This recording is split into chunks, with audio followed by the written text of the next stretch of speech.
across the UK, on DAB+, on your smart speaker, on your smart TV, and on your side. This is Talk.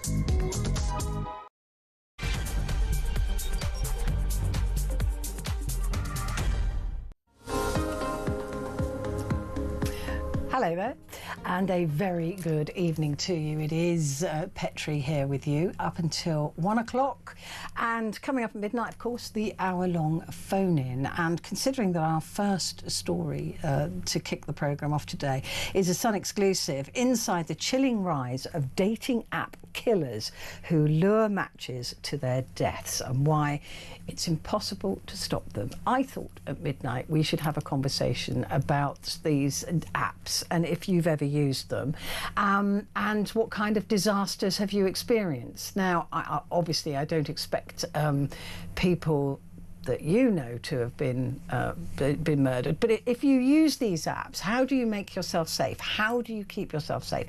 How do you check that the person that you're meeting up with isn't one of these predators?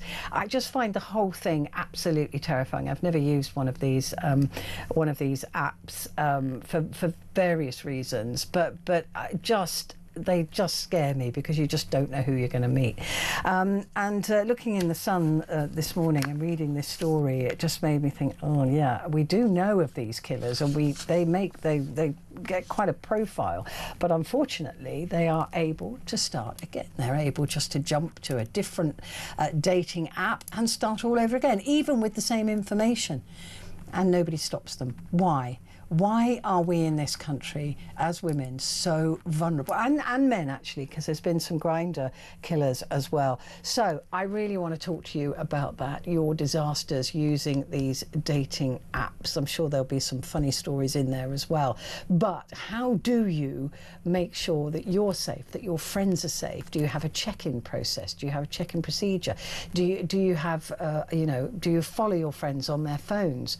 I mean, it's awful that we have to go through that, but I suspect it's probably very sensible to do so. So I'd like to hear from you on that. So do give me a call, 0344 499 1000. Calls are charged at the national rate, but we do call you straight back.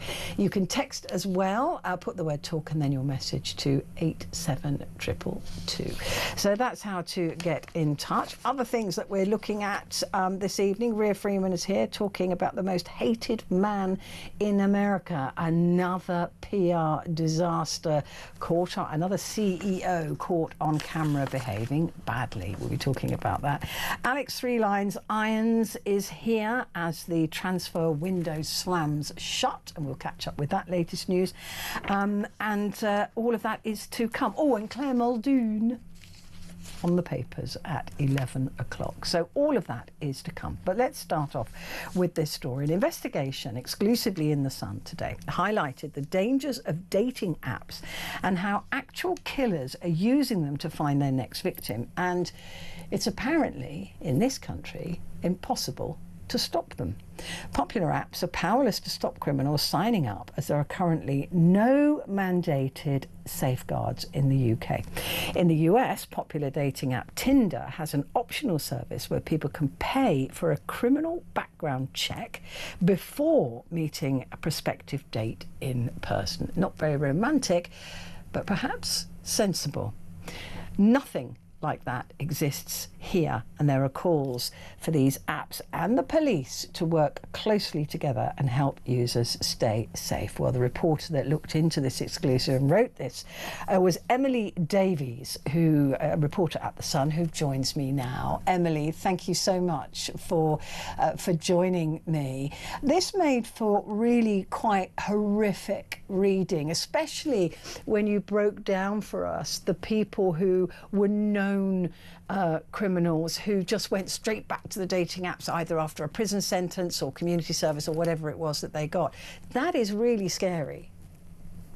Yeah, it's terrifying. I mean, when I first started looking into it, I thought, oh, it's probably just a one-off, but the more that I started digging, I was like, oh, wow, like, there's actually no end to this. And then I came across like a dedicated research project which looked at it in depth in the US and the UK, I think it was. And it was just, yeah, I was like, oh, I have to write a story on this.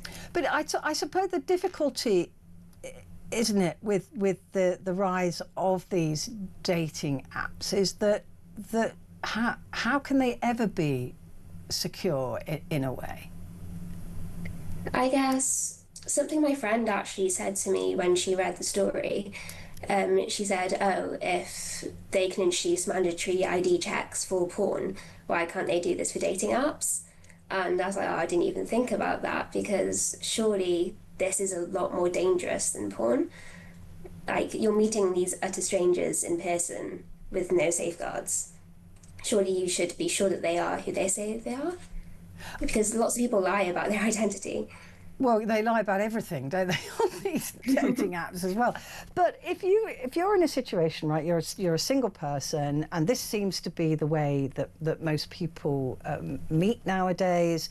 There's a lot of very good news stories out there. There's a lot of horror stories out there. You've got to have faith in the process, I suppose. You've got to be to forget all the safety issues in a way and just think, well, this could be my person. Yeah, I guess that's part of it, but I mean, especially as women, you have to be careful. Even in just everyday life, if you meet someone in person, you still, you check them out on Facebook, on LinkedIn, on Instagram. You get your friends to find your friends on, just in case. And I feel like that danger is tripled when it's online. And I don't know, you have no idea who they could be or what they've done, what crimes they've committed. I feel like it must be worse. What was the most surprising thing to you when you started looking into this phenomenon? Millions of people across the country use these dating apps, whether they're genuinely looking for a relationship or just a hookup. But this seems to be the easiest way to meet people.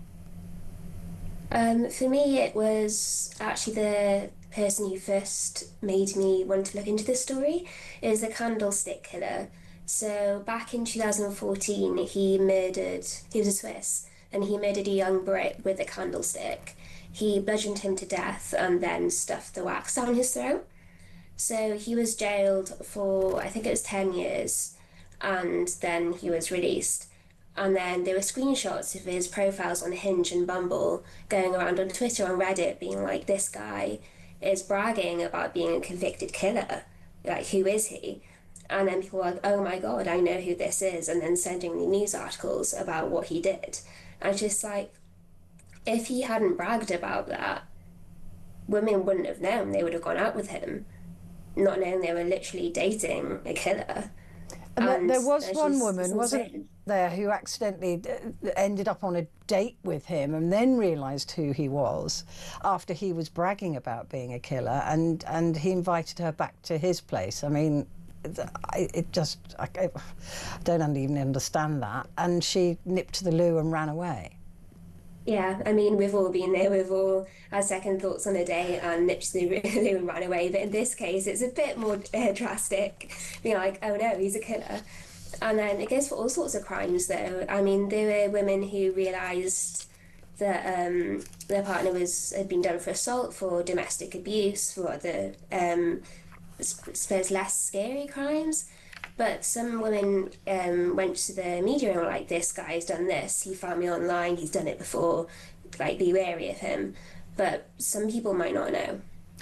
But the police, from again, reading your piece, the police don't seem to really want to get involved with this. If somebody has a bad experience and they report it, the police are kind of hands off with it. I guess the police are very overwhelmed, aren't they? We all know that. And I don't know. I mean, obviously, I'm not a police officer, but some people don't even report what's happened to them. I mean, a lot of us just dismiss it as, oh, it's what happens in this day and age. It's not that serious, that kind of thing. But obviously, it is, no matter what it is. And even when they are reported, I mean, you can just delete an account, you can disappear. There's only so much that the police can do. But I guess some of the experts I spoke to called for dating apps to work directly with the police to help this, like the communication between them, and track down these people before they can escape.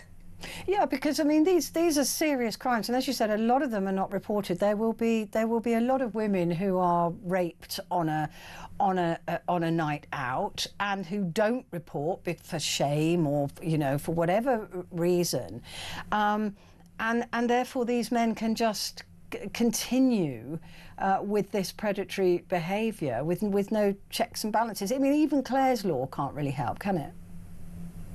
Yeah, I mean, there's only so many safeguards you can do, and I mean, you can do all the right things. You can tell your friends where you're going. You can check out who this person is online. You can cover your drink, but sometimes that just isn't enough, which is the scary thing. It can't happen to everyone or anyone, no matter what. A lot of people are just like, oh, it must have been what you were wearing. You must have not looked after your drink, but it's just victim blaming. Yeah, I mean that is. It's so contradictory, isn't it? In a way, going on a date because you like the person that has contacted you, and then fearing that they're going to behave badly. I mean, it's not a good start to a relationship. I mean, that's the thing with me is that the mental gymnastics to go in faith on a date, thinking, oh, this guy is or this girl is lovely, but they might be a killer. I mean, why? Do you know what I mean? It just flies in the face of the reason you're there, in a way. I mean, you never know who you're dating, I guess. I mean, there are some people who are married to serial killers and have no idea, aren't there? So you can only know someone so much.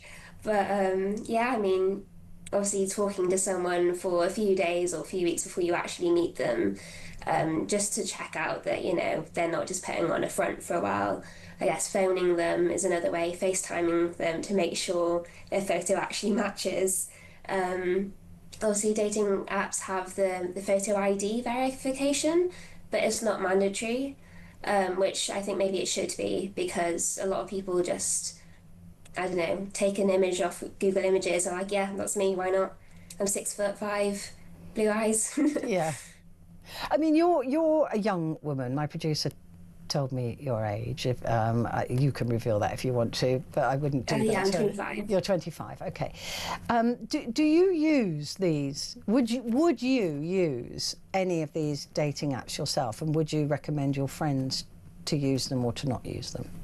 I don't at the moment, because with my job, I'm obviously exposed to the worst of society and everything that happens.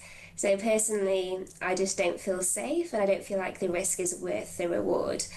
But I do have friends who have genuinely made really good connections on there. They've been in like a 10-year relationship, like going strong. But they do seem to be, I don't know, 1 in 20 success stories. And for every success story, there is about 10 nightmare stories.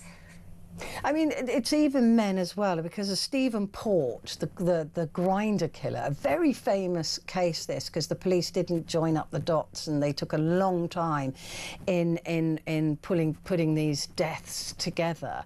But again, that was the grinder killer, this serial killer and rapist, scoured various dating apps for his victims and to meet young men. So everybody in any kind of dating pool is vulnerable. Yeah, that's the thing. Like we're always vocal about the women, but it's men too. And I mean, it's not just killers either. I mean, there's obviously the grinder killer who's the most famous, but I think it was last year there was a burglary gang called the Grinder Gang, who basically used the app to track down victims, went back to their homes and then stole all of their stuff. So, I mean, it's not just killers, it's all sorts of crime.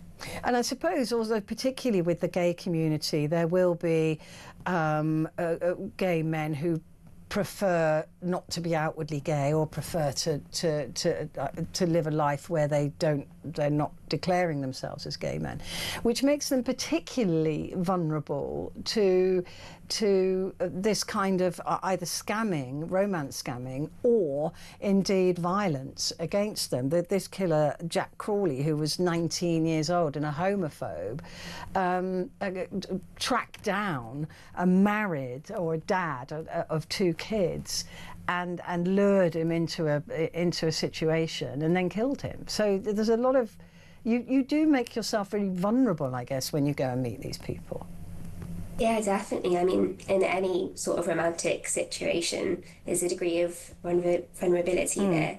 But especially if, like, as you said, you're married and secretly gay, I mean, that's like another level of secrecy and fear about what if someone finds out, what if they tell my wife, my family, what will happen then?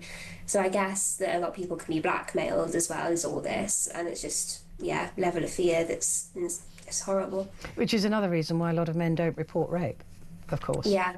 Yeah. Because they just don't want that kind of scrutiny in their lives. But the number of these people who commit crimes either get a very light sentence or community sentences, but they don't seem to be being banned from joining another dating app. So these are serial offenders just hopping from dating app to dating app.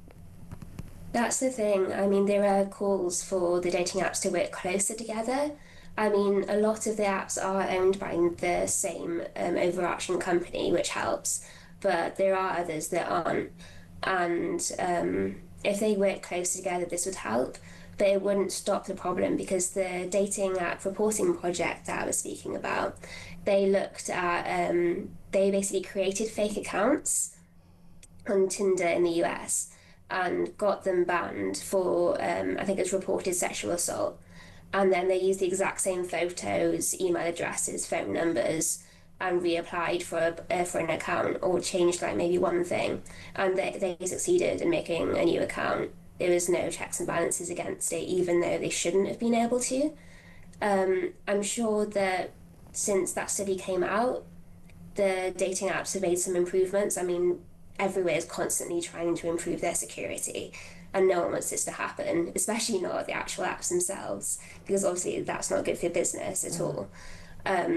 But it's still not perfect, and it's still happening. And it's also, there was another story around today in your paper about a young woman who was scammed, and then they discovered that this person had scammed loads of other women and indeed sexually assaulted them and raped them.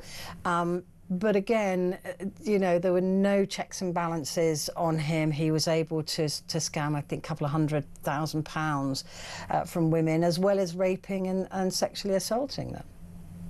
That's the thing with women and with some men as well. It's not just being stolen or being beaten up in an alleyway that's the fear. Like, there's rape and murder. I mean, that's drastically worse, isn't it? No one ever wants that to happen, and it'd be incredibly traumatic and difficult to come back from. I can't even imagine how that might affect your dating life going forward from that. It would absolutely crush it, wouldn't it? You would never be able to trust anybody ever again. Is there... I mean, I know that these apps are now looking at having more verification.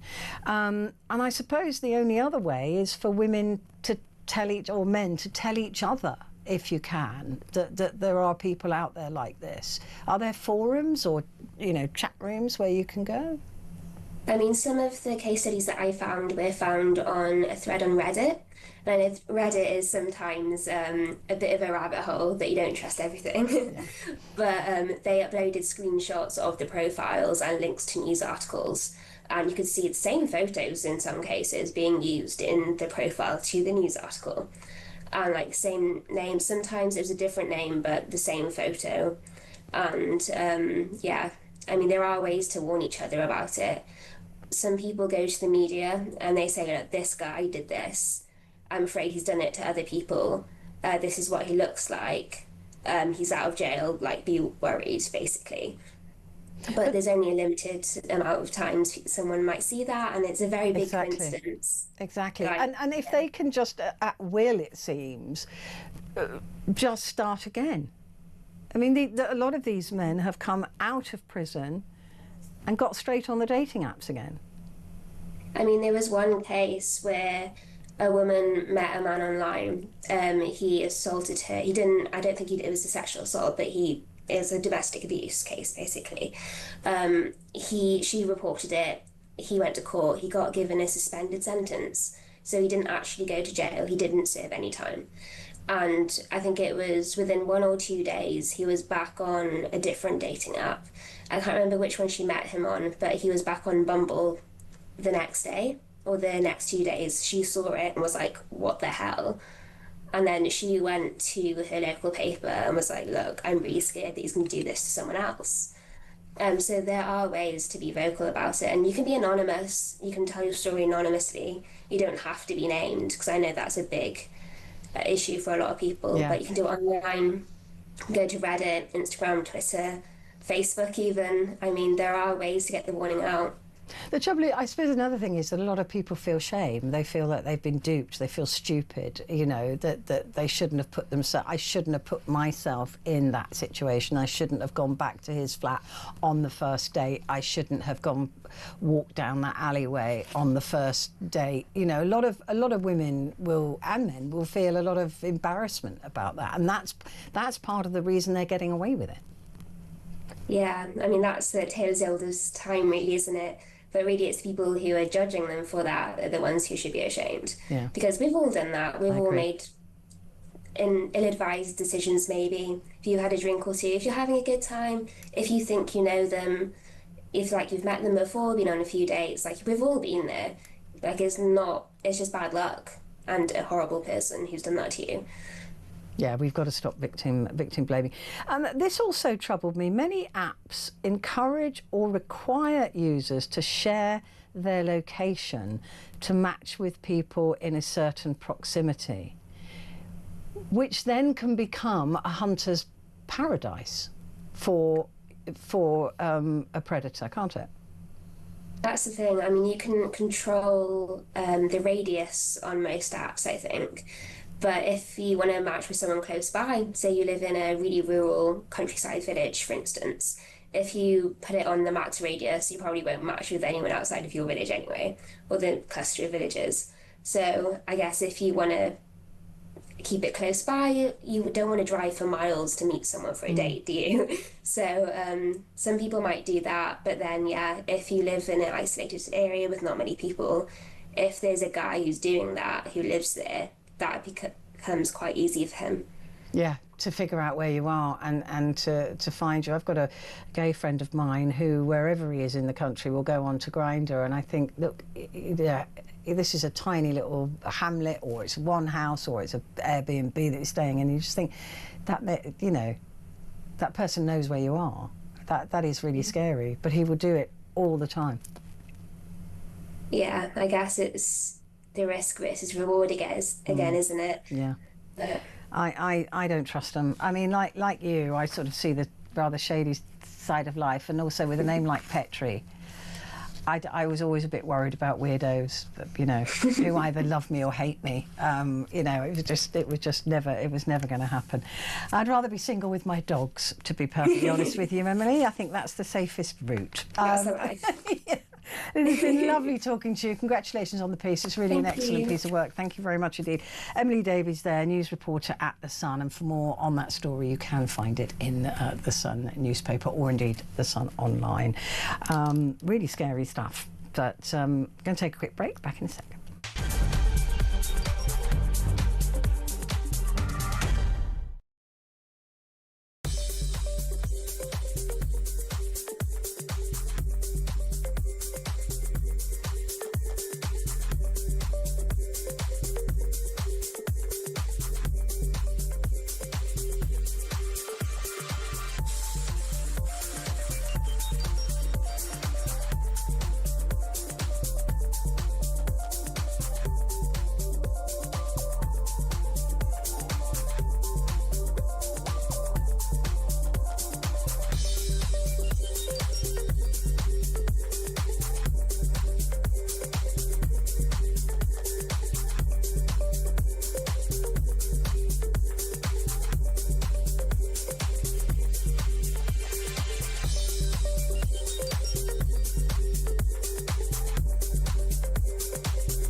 across the UK, on DAB+, on your smart speaker, on your smart TV, and on your side.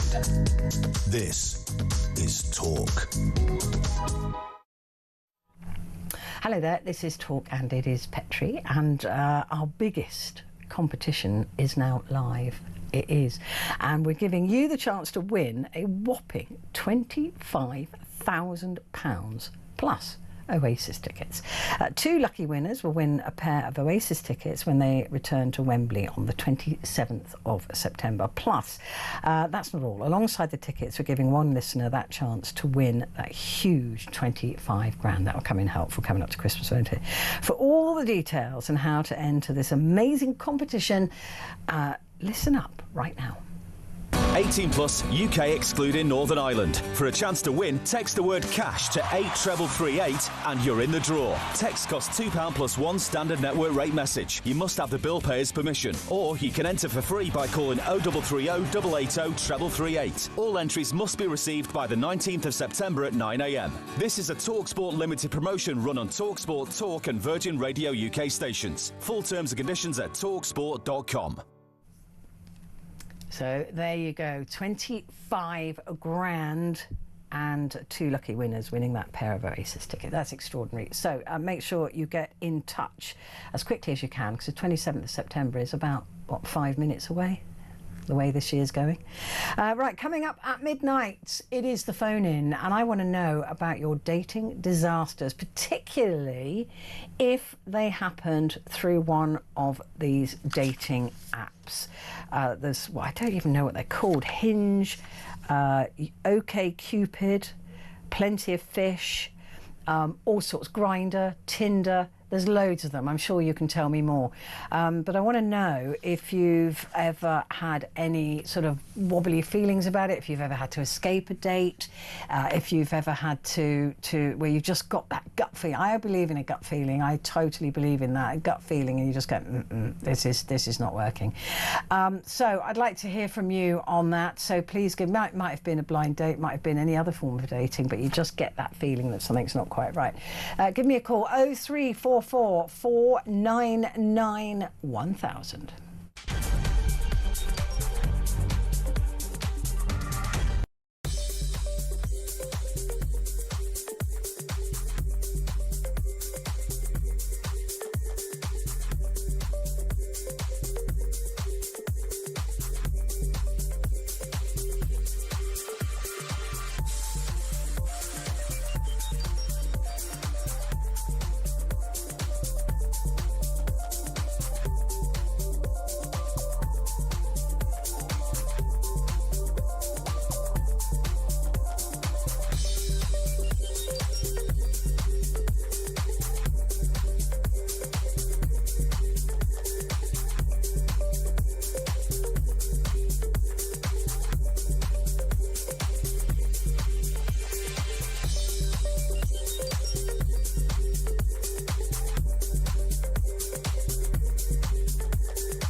across the UK, on DAB+, on your smart speaker, on your smart TV, and on your side.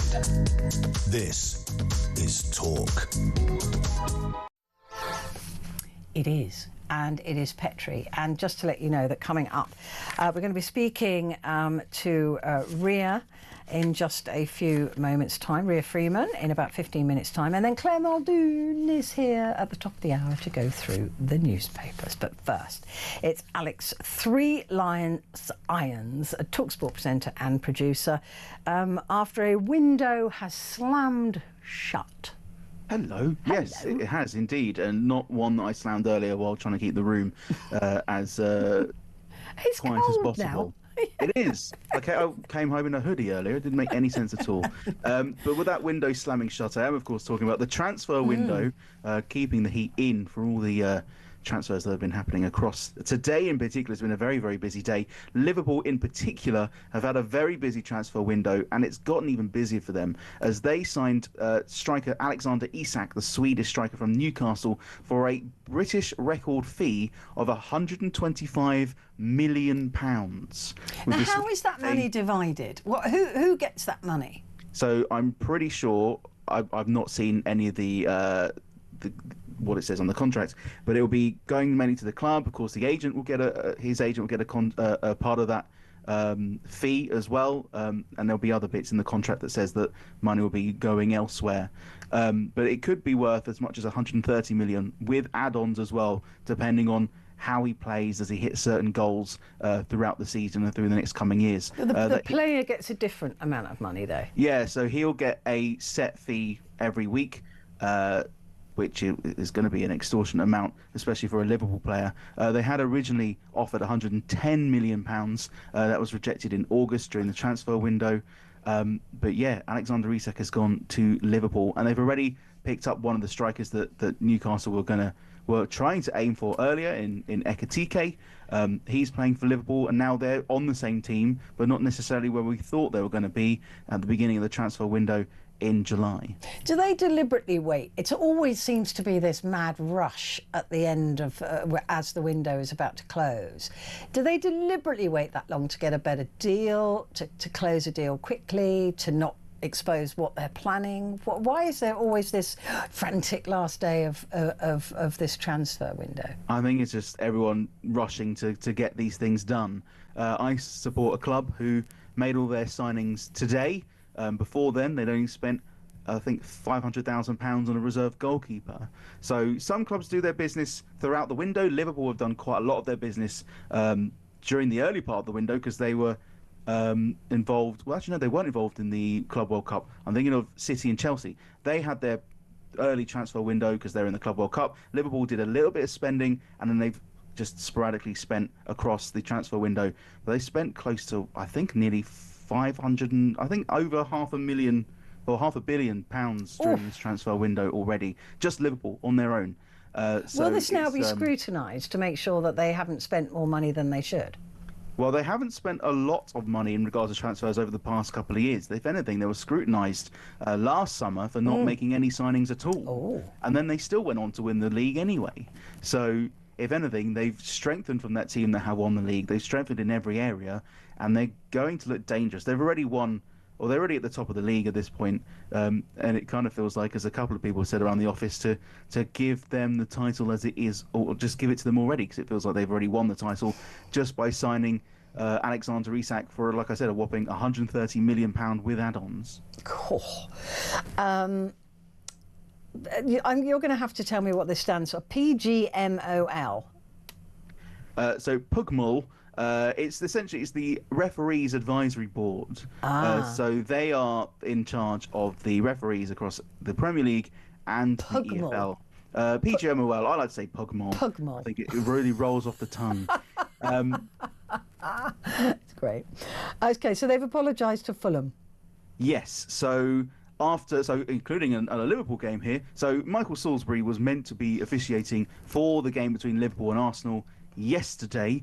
He was pulled off that game after he was the assistant video referee during the Fulham-Chelsea game, which saw a decision overturned by VAR which has been scrutinised by essentially everyone in the football community. Josh King, who's been a rather a bright young spark for Fulham, he's coming from the youth system. He would have scored his debut goal, but his first ever goal for Fulham at Stamford Bridge, just 22 minutes into the game, only for it to be chalked off following a VAR intervention for a foul earlier in the build-up by Rodrigo Muniz. Muniz was deemed to have stepped on the foot of Chelsea centre-back Trevor Chalobah while trying to turn him near the halfway line. And if you look back on the replay, it's a good bit of skill that Muniz has done. He's turned his body away from Trevor Chalobah, and Chalobah is just in the way more than anything else. He's got his foot planted near Muniz's body, and Muniz has to put his foot somewhere. And the only place he can unfortunately put it, for me as a Fulham fan, wearing a Fulham shirt from a few years ago, is on top of Trevor Chalobah's foot. He goes down, writhing in pain. Of course he was, but then Fulham broke away, and Josh King went on to what he should have done. He essentially put the ball in back of net, and what it should have been his first ever goal for Fulham, but it was chalked off by a VAR decision, which took about 5 minutes to conclude that there was essentially something wrong. Well, not that there was. They had claimed that Muniz had carelessly challenged Trevor Chalobah when, if anything, he just stands on his foot, wasn't looking at him, and just tried to turn him. And if anything, we're now seeing bits of skill by footballers that we pay a lot of money to see, rather in the stadiums or via our TV subscriptions.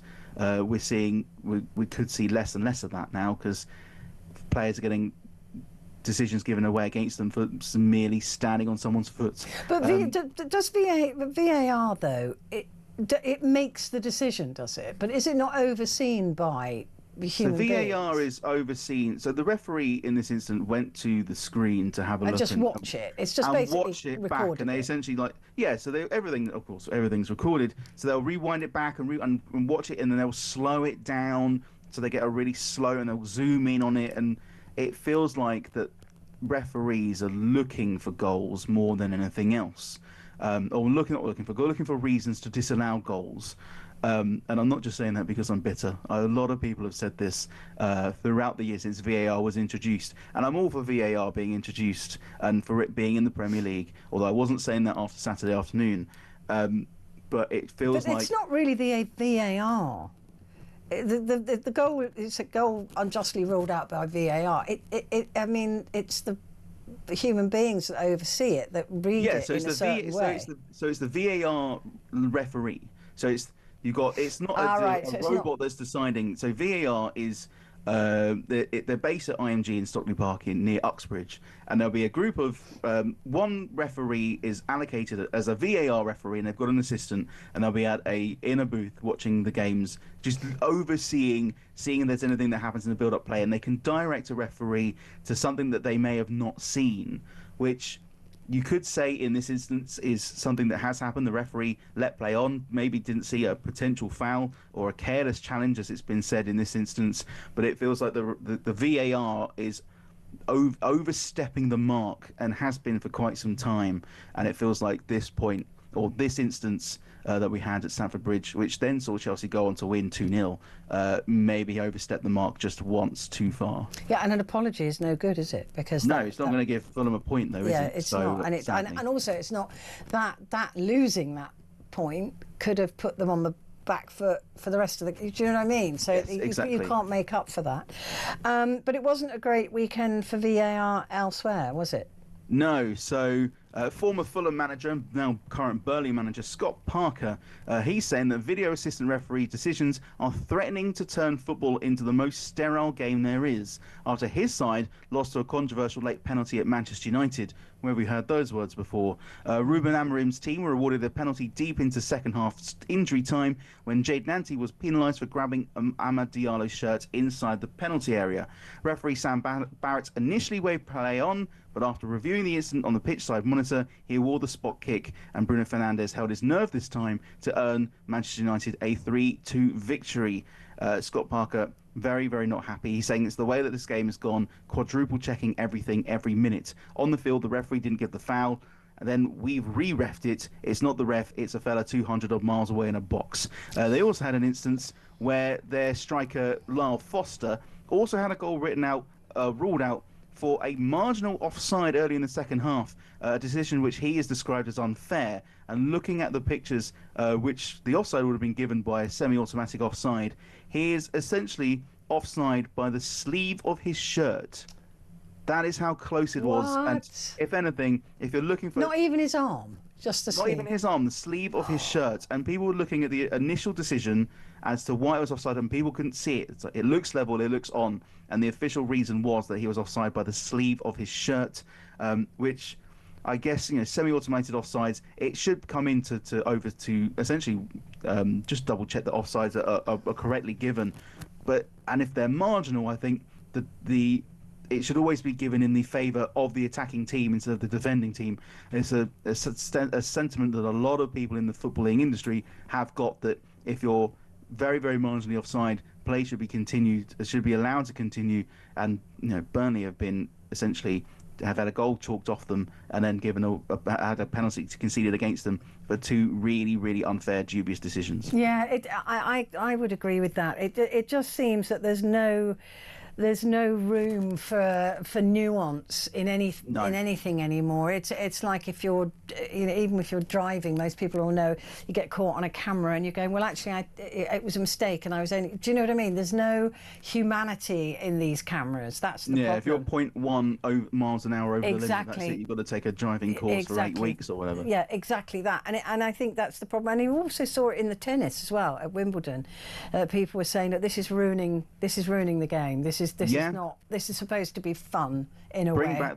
Bring back the people standing on the end with those weird blue jackets. Yeah, exactly, and the little hat. Exactly. Because we can't live without those. Alex, thank you. It's lovely to see you. And you. Alex Three Lines Irons, TalkSport presenter and producer.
Across the UK, on DAB+, on your smart speaker, on your smart TV, and on your side.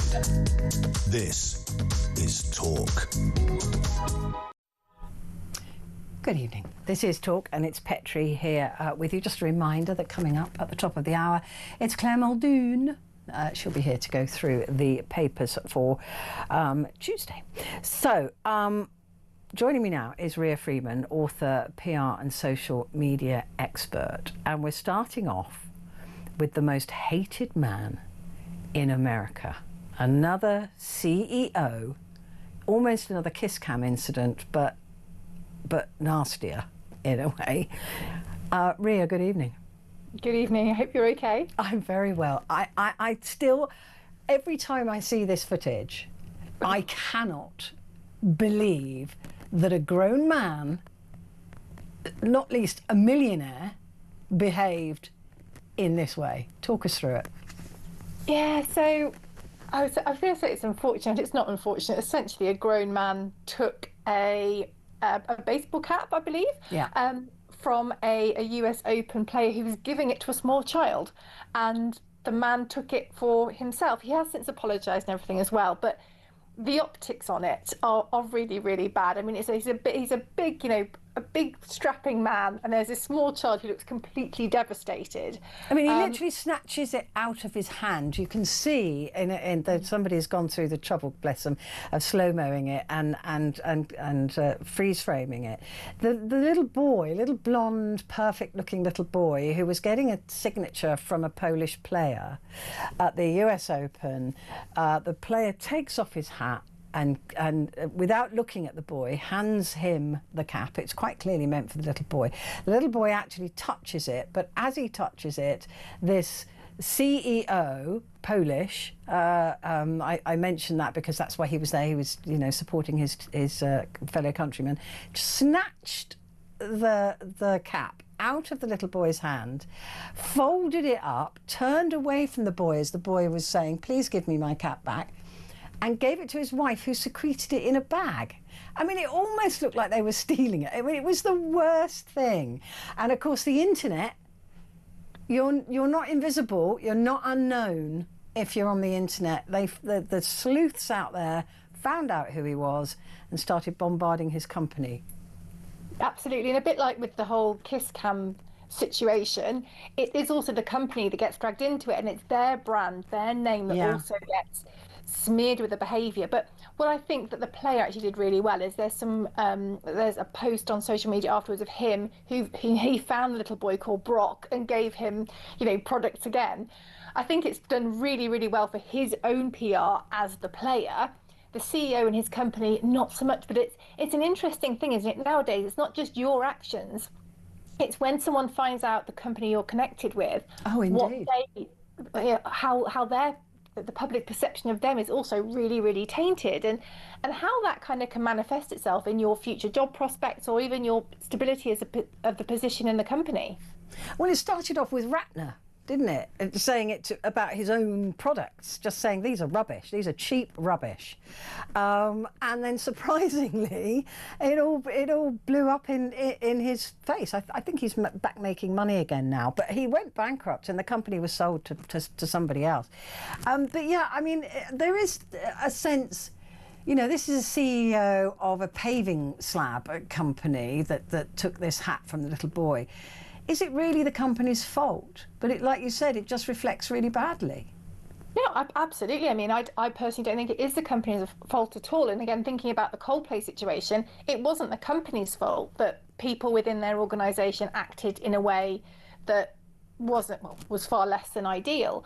But it is the company's name that gets dragged into it because of the association. I think particularly when it's somebody who's like a CEO who is the sort of C-suite level, we do kind of intertwine them together. That's how brands and people can get so linked. We see it quite with TV shows. Yeah. And the presenter is connected to that show, and whatever happens to one of them happens to another as well. Yeah, I mean, there's certainly in every contract that I've signed, there's been a clause bringing the company into disrepute. So, and that's a sackable offence. And I think these kind of actions are definitely on the verge of that, because it is definitely putting a negative light on the company and its practices and what it thinks is acceptable behaviour and isn't. Well, I mean, that's the thing, isn't it? I suppose if you were about to buy paving slabs from a company and the CEO that runs that company is basically snatching out of a child's hand a gift from a tennis player, you're going to wonder whether they're going to treat your business correctly, right? I think it's going to just raise questions in your mind, or if you think, oh, actually, where do I know that name from? Yeah. We also have to make sure our brands are connected to positive experiences. Well, I'm definitely not buying paving slabs from this company. I'm not buying them from anyone, to be fair, but I'm definitely not going to buy them from this company. Serena Williams, she's in hot water about promoting GLP-1 basically the fat jabs that they've become known as, the GLP-1 pens, and she's had a battering in the press. But she thinks this is good PR. This is to show people that you can take control of your body. It's a really interesting one. There's a few different angles here. So one is she's come out and said, yeah, I've used GLP-1s, and kind of readdressing that bias. As you say, people know it as a fat jab, but we know that she is an incredible athlete, and she's just saying, look, I put all the work in, I couldn't get to where I wanted to be, I use this to help. And part of the argument there is fair enough. Actually, she's been honest, she's been transparent. Yeah. Good for her. A lot of people, particularly if you look at her social media, are saying, oh, you're kind of letting the side down almost. You're saying you have to be skinny to be happy and all these things, which again seems a little bit harsh. But that's personal to her. If she wants to be thinner to be happier in her skin, that's her journey. And all women, actually, if you're a true feminist, should support that. Completely. But the one other interesting aspect is that she's recently been put in the role of a sort of ambassador for a company called Ro. I think that's how you pronounce it, R-O. And her husband is an investor in that company, and that company do make GLP-1 products. Oh, so it looks like she's sort of advertising on their behalf. Yes, there's a kind of, I think there was sort of some small print saying that she didn't achieve her loss through working with them. It was kind of afterwards. Yeah. But I think there's just a lot of interesting things here. Genuinely, I think she's been honest and transparent, and we see a lot of celebrities, we see a lot of people who have got dramatic weight loss. Suddenly, after years of battling it, and they've gone, no, it's exercise and a new diet. And you go, yeah, right, pull the other one. Yeah, at least she's been honest. It's like Oprah Winfrey as well. Credit to that. I just think if you could take an aspirin because you've got a headache, and you're worried about your weight, take a drug to help you get rid of it. I don't have a problem with it. A lot of women do, actually. It's interesting. A lot of thin women whose only attribute has to be skinny. And now they're really annoyed that their fat funny friend is now the slim funny friend. Yeah, I think the whole GLP-1 thing is quite interesting, the sort of dynamic, the stigma attached. Yeah. And I feel this will be a really interesting step in readdressing that, because this is a pro athlete who's using it. Yeah.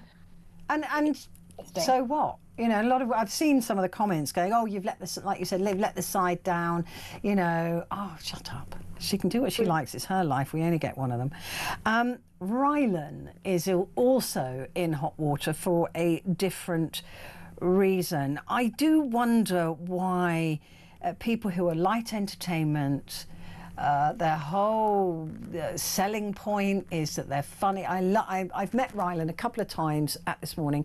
He is absolutely one of the most adorable people you'll ever meet. He's really down to earth and he is lovely. But why pile in to a topic like immigration? It's dangerous waters, isn't it? I mean, that's probably a horrific... That's against his brand, right? It just... Yeah. It's very against his brand. He's known for being fun, jolly, light-hearted, and immigration is a really, really big issue. And I understand on This Morning they cover, you know, what's in the papers, but he really went in for it, and he was clearly really, really passionate about it and had strong feelings about it. So I can kind of understand perhaps why, because if it's something you're really passionate about, it can be hard to keep it in. But as you quite rightly say, it's quite conflicting with his brand of being jolly, fun and light-hearted. Yeah, I mean, it's just like somebody, you know, you would just say to him, look, if you're asked a question like that, just say, look, I'd prefer to leave these things up to politicians, but I know people who are really upset about the situation. You know, that's you just sidestep it. So he's come under a lot of pressure, and actually some of the things that he did say, although he's passionate about it, do display a lack of understanding the nuances of the situation. It isn't just black and white, as a lot of people would have you believe. I hope it doesn't do him any, like I said, because he's such a lovely guy. Honestly, he's a dream, and everybody likes working with him, and he's just a sweetheart. So I really genuinely hope, just keep out of it. My advice to any of you, unless you're you know, full-on journo who deals with these things, leave them alone. They're going to damage your brand. Marks and Spencer's, whose brand was damaged, by its catastrophic collapse of its online stuff, has a little PR win now. They absolutely have. I think that they've done a really good job of, I mean, you still see the stuff about the cyber attacks and people saying, oh, you should have a claim, and all this stuff keeps popping up on my social media. But I think what they've done really well is they handled that really well. And now they're going, look, we're moving forward. And they've launched an eBay shop with a company called Reskinned, where your Marks and Spencer's clothes, when you don't want them anymore, they can have a new life. You get a £5 off voucher that you can use against, I think it's £35 or more if you spend on specific categories. Your product gets cleaned, mended, put on eBay for sale with a company called Reskin. So you're ticking that sustainability box. You're looking after your customers and saying, come to us, we love you. Look, bring stuff you don't want anymore. We'll give you money for it, essentially through a voucher. It ticks a lot of boxes, and it's a really nice feel-good thing. And there's some real bargains on their eBay store of new lines, as in unworn products. I imagine it's things that didn't sell particularly well in a previous season, as well as pre-loved clothing. I mean, it's good, and also it does say, it does say that they're quality, that these clothes last. It's a good one. Ria, thank you. Brilliant to see you. Thank you very much indeed. Ria Freeman, there, author, PR and social media expert.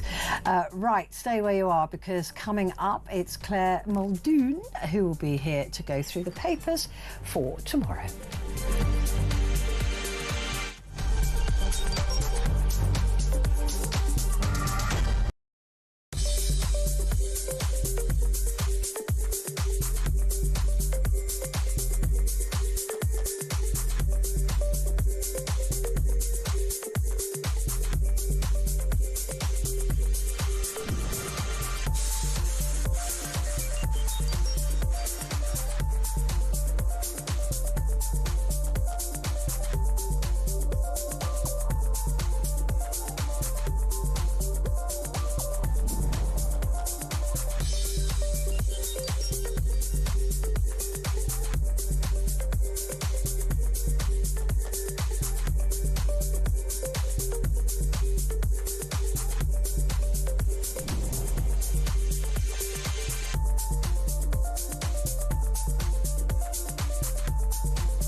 Across the UK, on DAB+, on your smart speaker, on your smart TV, and on your side.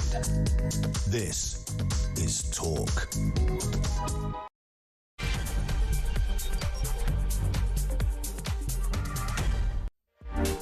Hello there, this is Petrie, and with me is Clare Mulun. Am I really with you, though? That's the question. You are in spirit. You are in spirit. How are you?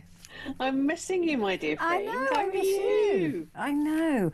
Do you know, I spent the entire weekend just doing up the spare bedroom. Wallpaper. What, for me? Yes. Wallpapering, painting. Did you really? Yeah, I did. The whole thing. And I used wallpaper on the back wall that it took me 7 hours to put up because it was so complicated because there were shelves and windows and all that kind of thing.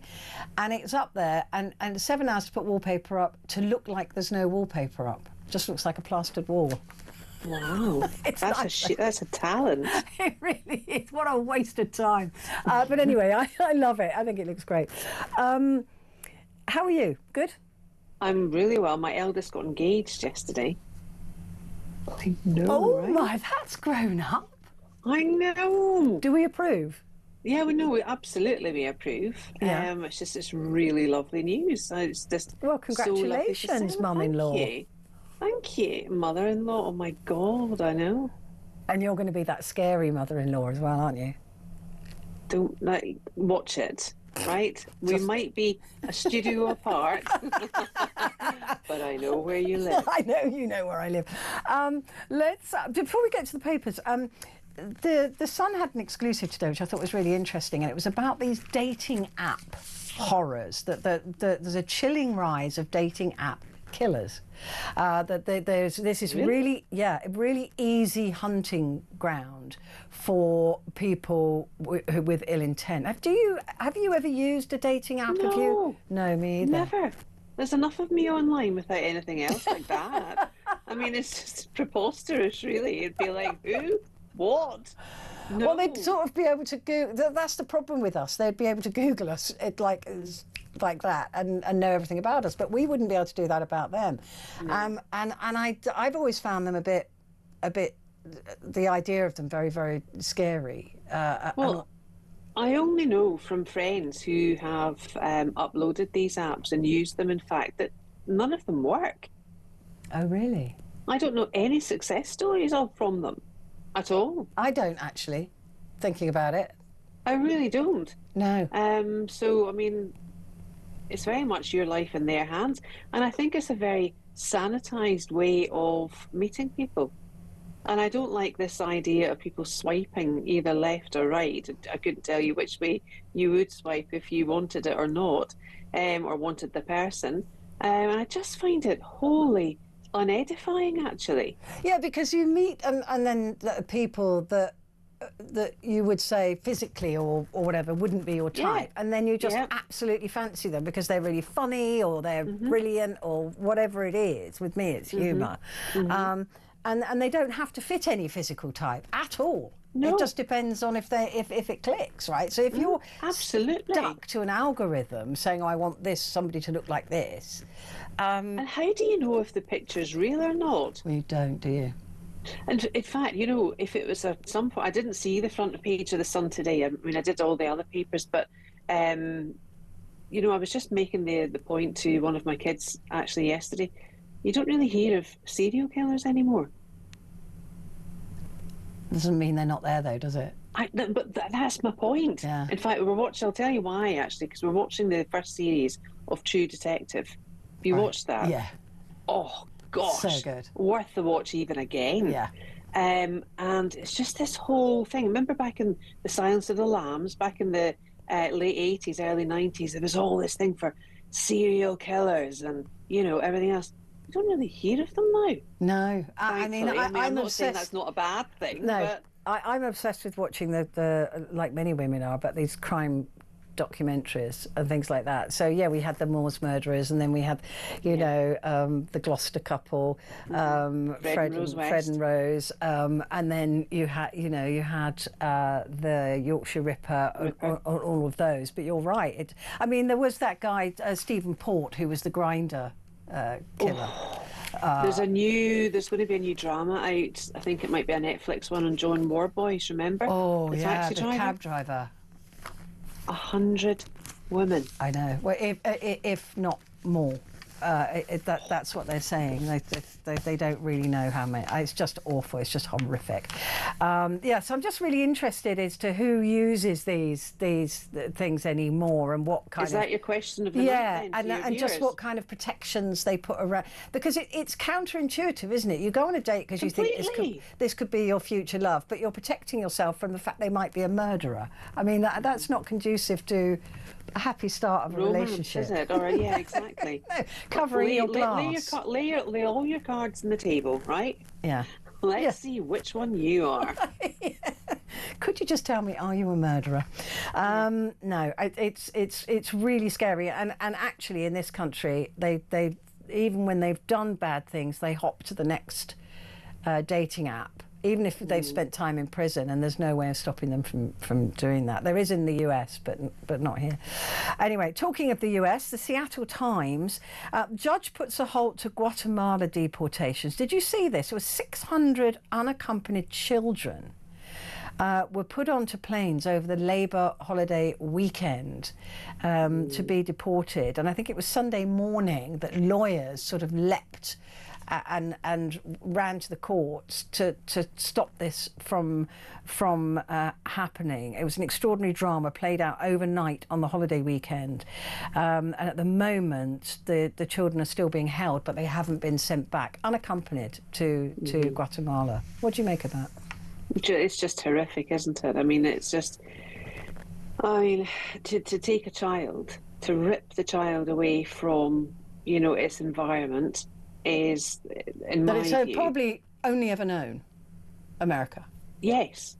But it makes you wonder why they're doing it without the parents. Why not take the family? Really, really strange. Yeah, I mean, I can only imagine that the parents... may have their papers in order and the children don't, or the parents have already been placed in detention centres. Could it be that the children are not theirs? However, even still, to rip any child, 600 children though, that's a huge number. And what are they supposed to do? I was thinking, what are they supposed to do when they get to Guatemala, these unaccompanied kids? What are they held in a holding area? How vulnerable? Left baggage? And exactly. And unsafe are they with predators? How old? What are the ages, Petrie? What are they? That hasn't been disclosed, but my understanding is that some of them were very young. But it's not been disclosed whether they were, 16, 17-year-olds, but there were also all age ranges, as far as I've been able to find out. A lot of people really upset about that, but the courts so far have managed to stop it, but they are saying that they might proceed with it against the courts. I don't know. This idea that on a long weekend, in the dead of night, they would wake up these vulnerable children and put them on a plane. I mean, that's the thing. Mm-hmm. Anyway, local water sports businesses see a financial bummer of a summer. They're saying because the Canadians aren't going to Seattle anymore, they're not going there, and all these businesses are losing money. I wonder if it's tariffs. That's what they're saying. They're saying that a lot of people are unsure about what's going to happen with tariffs. They're holding on to their money. Are you into water sports? What do you think? I just thought I'd ask. Are you? No. No, I don't get my hair wet. Listen, briefly, tell me about the squirrels in the garden. What's been happening? Oh, the squirrels. I've basically armour my wires. I've had to wrap armour around the wires to stop them from... It's not funny. It is so funny. It's like the jungle in my garden. It's like a battle of wits. It's a what? Yeah, it's a war zone. I know. The foxes, the squirrels, and now the puppy. And now your puppy as well. Yeah. It's my life. Notwithstanding the beehive. my life is the most complicated with animal. David Attenborough's got nothing on me. I tell you, it's all going. Nor has Gerald Durrell, my family and other animals. Yeah. It's all cracking off. I'm telling you, it's a constant battle. Let's have a look at the papers. And the Sun newspaper, strictly fat jabs alert. 5 Strictly celebs have been taking fat jabs ahead of the new series. It makes a change from the allegations of cocaine, doesn't it? Well, it's legal at least. They're saying, and more beneficial to your cardiac system than cocaine. They're saying they risk lacking the calories to perform. Well, yeah, because if you're on any weight loss jab, then that would suppress your appetite. Yeah, it? it would. And then if you're not, if you're having to practice and rehearse as often as these celebrities and partners are, then you will need to have an increased calorific intake, won't you? Yeah, well then. And you won't be able to do it, so they'll be fainting all over the place. That'll be the next headline. Well, you'd think if they're doing all that exercise, they wouldn't need the jabs. Well, yeah, I know, right? Well, there you go. But it's a headline, and it's Strictly. And when does it launch? Do you know? Is it the end of September, beginning of October? It is when the long winter Christmas. nights start to draw in, isn't it? It's not. It's not a program. Malbec nights of Sunday nights, coal fires, and you Malbec like Strictly, don't and you? fags. I do watch it. Yeah. Oh, did you see the new trend of end of parties and things like that to bring out a cigar pyramid or a cigarette pyramid? Have you seen that? No. Rita Ora and Tiki Waniki, or whatever her husband is called, had a party, and they produced a platter of cigarettes. Well, that used to happen in the 70s, didn't it? I know. I mean, that was the thing. Well, that's when you used to smoke indoors. Yeah. And on airplanes. Yes. And in cinemas. When I tell my son that, and restaurants, and he's like, what? What? So yeah, in the cinema there'd be a smoking side and a non-smoking side, as if the air suddenly and stopped. And buses. It always used to be the top deck of the bus. Yeah. You could smoke on. Yeah. And on the tubes. Before the King's Cross. I don't remember that. Yeah, before the King's Cross fire. It was a cigarette that got caught in the wooden escalators at King's Cross, and with the oil and everything as well. So yeah, then it was banned. But there used to be smoking carriages on the tubes. Oh, I wasn't aware of that. Oh yeah, the heady days. Back in the day, eh? Those were the days. Those were the days, lass. They were the days, but Get dog pit. I don't smoke anymore, which is a tragedy for me. Do you vape? Yeah. But front page of the Mirror. We'll get to that. We'll get to that. We'll have a quick break, and we'll get back to that in a moment.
Across the UK, on DAB+, on your smart speaker, on your smart TV, and on your side.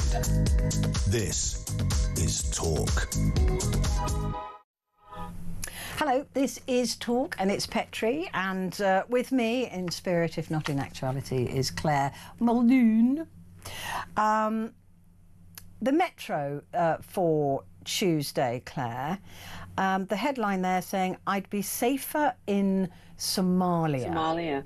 Now, I took this, I saw this actually this morning on it was on Sky News, I'm just going to say it.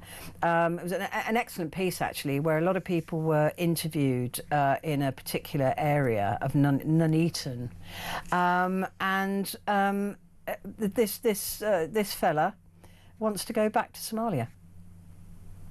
But he wants us to extradite him back. I don't understand why he just can't go back. Maybe he can't afford it. And with extradition, don't you get a couple of grand as well? Oh, for goodness sake, I don't know. Maybe he can't afford the plane ticket. How many years has he been here? I think it's about 20 years. So he must have established a life here. Yeah, but he said, I think he'd been to prison as well, from my memory. But he's been asking to be deported for 5 months but has yet to hear from the Home Office. And he said that he would feel safer in Somalia than in the Warwickshire market town. Let them go. I mean, I don't understand why they're not. Yeah. But the headline is, that Somalia are facing a civil war. Yeah. Is it supposed to be that he feels so under threat living in the market town? Is it near Warrington? It's Nuneaton. I think it's. I don't. Okay, so is the optic? Is that supposed to be shining light on the fact that he doesn't feel safe now in Britain after living here for 20 years, some of which he was incarcerated? Warwickshire. It's in Warwickshire, market town. I don't understand why he just can't go if he wants to go. Yeah, I suppose, like I said, maybe it's because he's waiting for somebody to pay for his ticket, and maybe a bonus couple of grand as well. I don't know. I don't know. But yeah, you'd think just get a cheap one-way ticket and leave. But he said he completely gets why the public is concerned about migration and small boat channel crossings. He left the African nation as it was in the midst of civil war, and has been housed in Nuneaton, but was stripped of his right to work after conviction for a serious assault. So that's another reason he wants to go back. But like you said, just go then. Just go. Yeah. The Financial Times for Tuesday. This is an interesting story, although I'm confused as to why the FT has put it on their front page. It is a great story there. A suspected Russian interference attack targeting Ursula von der Leyen's disabled navigation services at an airport and forced the European Commission President's plane to land using paper maps. So and there's a suspicion that it was Russia that jammed the GPS on Ursula von der Leyen's plane, and they had to pull out the old paper. It's a really fascinating story, don't you think? Well, I love it, and I'd prefer everyone to go back to paper maps, to be honest with you, because the cartography, remember when we used to buy London A to Zs and all the A to Zs for all the cities, and you used to get them in motorway service stations? Yeah. God, they were great. I never knew how to refold them. Yeah, but then they became popular with the ring binders. Yeah, but you know those big ones that you open out? Yeah. Could you ever get them back to the way that they were when you open them up? And of course I do. Of course I did. I didn't. I'm not surprised you did. Fold them in half, scrunch them up and shove them in the back seat. Yeah, and that makes it really easy to use next time, doesn't it? Because they'll become worn and torn. But I did. I relied on an A to Z. You couldn't go anywhere without your A to Z. Did. And like those big motorway maps as well that you would. They were brilliant. They were. You knew where you were with them. But not now, with a satellite GPS that fails to heat up sometimes and sticks you in the middle of nowhere. I do like them though. What? GPS satellite? Yeah. Because there was one time I was at a party in Oxfordshire, and it was a big party, so we were all staying in a hotel, and then in the morning I had to go home. Now I know the way. I used to live in Banbury, so there's Oxford and then London. I know the way back from Oxford to London like the back of my hand. But I put the sat nav on, and the sat nav said to me, "Don't go the way that you know." And I thought, oh, come on. And then I thought, well, do you know what? It's a lovely day. I've got loads of time. I'll just use the sat nav. Fine if it takes me through a few villages and towns that I might not have seen before. That might be quite nice. Anyway, it took me miles out of the way. You ended up in Birmingham. I ended up on the A4, not 40. And I was thinking, well, that is a long way. And then I learned from everybody else who was at the party who didn't put on their sat-nav, they got stuck in a traffic jam on the M40 for 9 hours. So I will never knock a GPS sat-nav. It saved me 9 hours. So there you go. But yeah, suspected Russians. I mean, look, I guess that They're denying it, of course, but of course they would. This other thing, this meeting that's going on at with the moment. Putin, Jinping and Modi.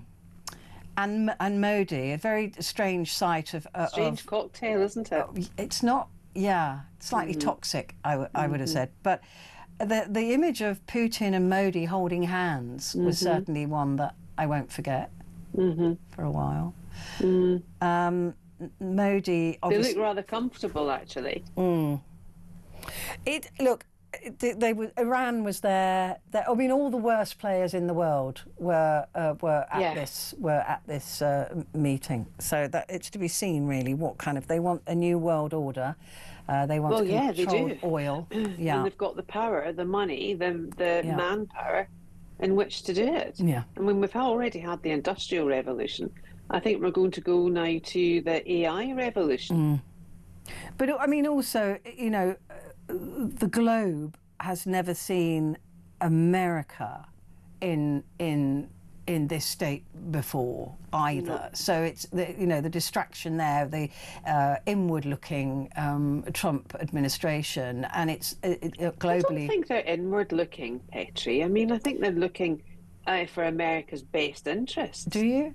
Well, that's what they were elected on, the Republicans and Trump and Vance. Yeah, I mean, definitely. Yeah, America first, but it has put them in a weaker global situation.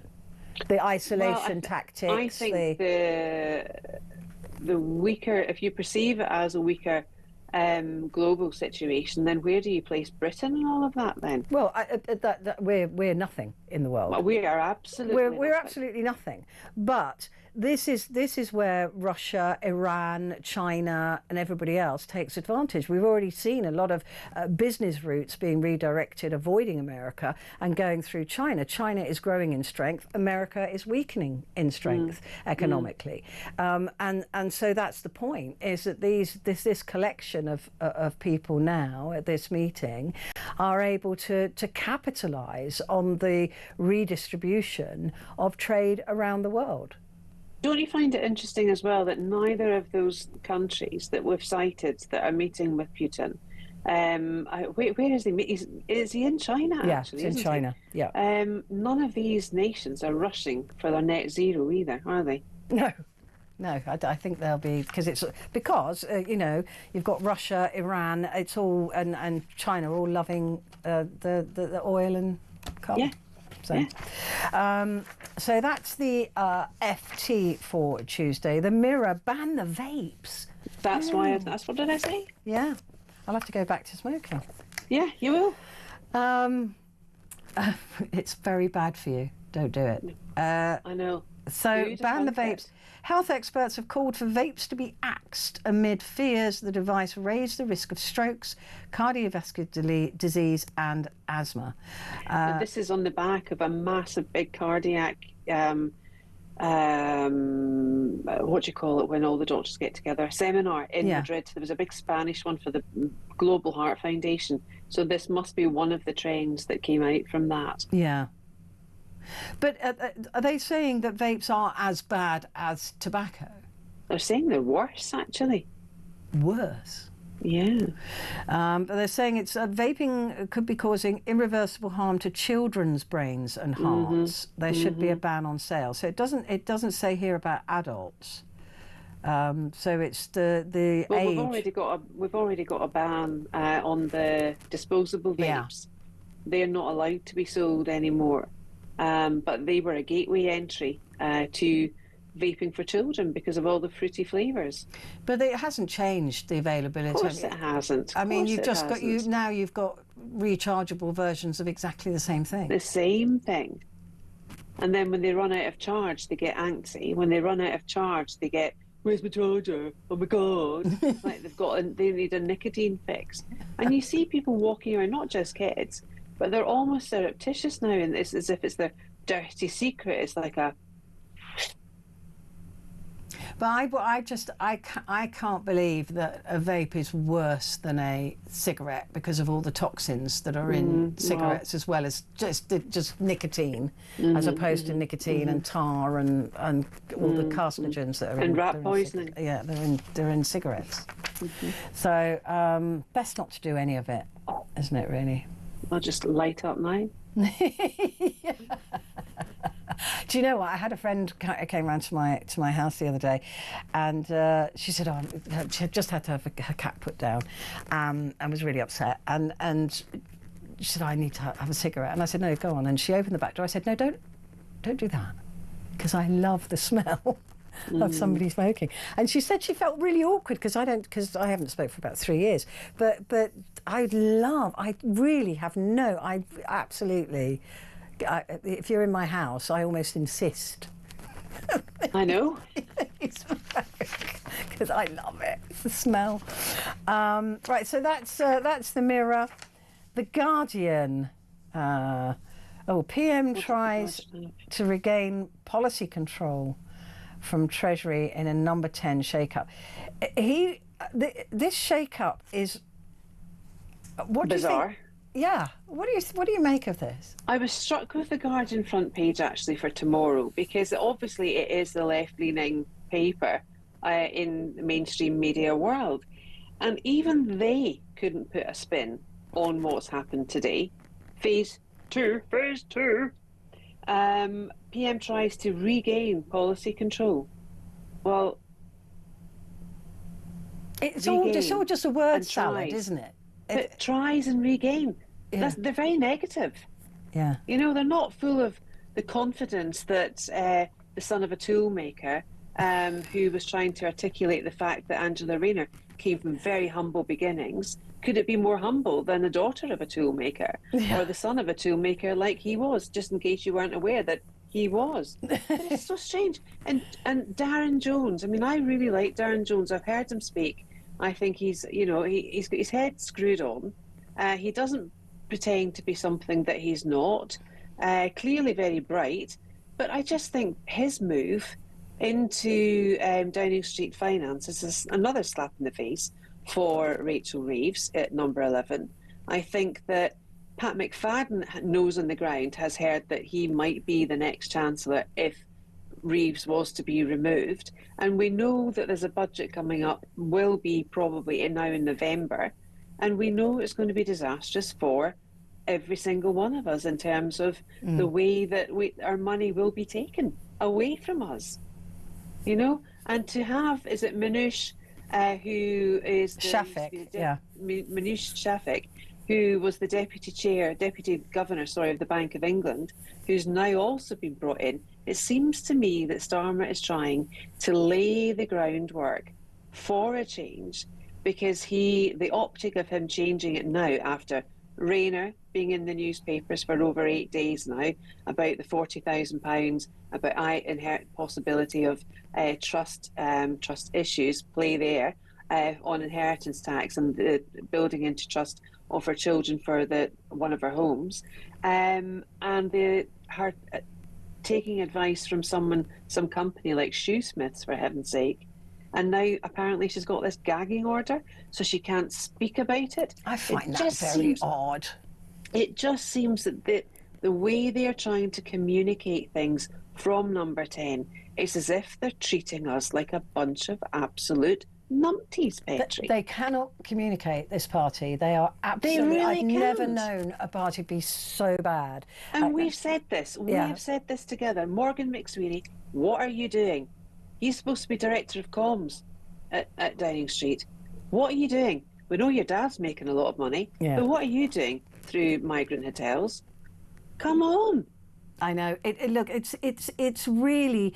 Look, I think what they'll do is they'll let Rachel Reeves deliver a very unpopular budget, and then they'll get rid of her. But they'll leave in place what she's put in place, and then he seems to be undermining her, doesn't he? Yeah. Straight away. Yeah. I mean, the fact he's brought in these specific advisors, it doesn't look good for her. But I do think they'll let her go ahead and do the unpopular budget, get the money from that. More fool her. Yeah. More fool her. She's being used. Yeah. Told you Starmer was a misogynist. Yeah. Well, the boys' club that he surrounds himself with, it's well documented. The other story on the front that I just want to draw attention to is the earthquake that hit eastern Afghanistan on Sunday, killed at least 800 people, injured about 2,500. This is Taliban officials have said, with rescuers struggling to reach the worst hit villages. There's a magnitude 6 earthquake. 6, yeah. I mean, just horrific for them. And I think India and Pakistan on the border suggested they would be able to send in some help. But this is at the time where they're returning Afghanis that left. There's a deadline coming up that left Afghanistan when the Taliban took over. And they're kicking them back into Afghanistan. So Pakistan had all those floods a couple of weeks ago as well. And, you know, hundreds of thousands of people died there. It's just awful. It really is. I just wish some good could come in the sense that some places could be rebuilt. Yeah. People could go back to their homelands, you know. I'm fed up with this globalization, this homogenization and this sanitation. The sanitization of culture, of identity. It is really tragic. The earthquake was so tragic. Was shallow, taking place close to the Earth's surface, which is known to cause greater destruction.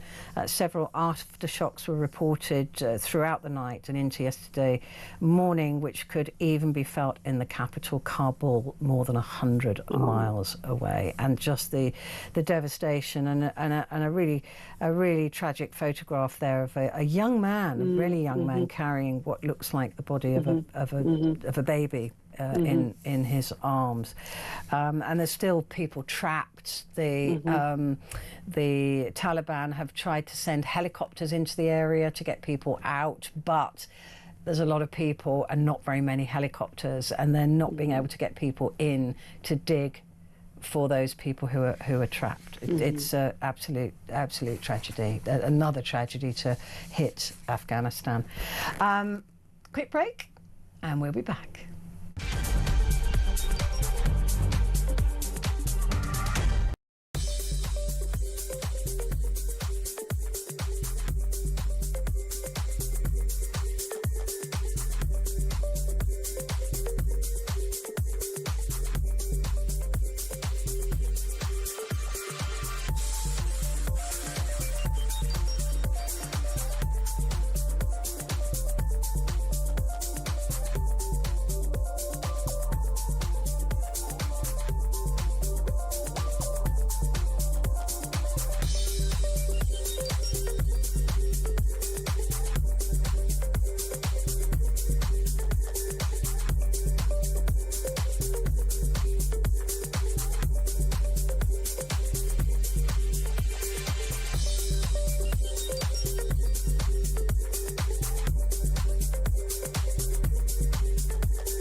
Across the UK, on DAB+, on your smart speaker, on your smart TV, and on your side.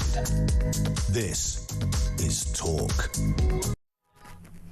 Hello there, this is Talk, and it's Petrie here, and with me is, she isn't. We've lost Clare Mulun. We're just scrabbling to try and get her back. Obviously relying on technology is an issue.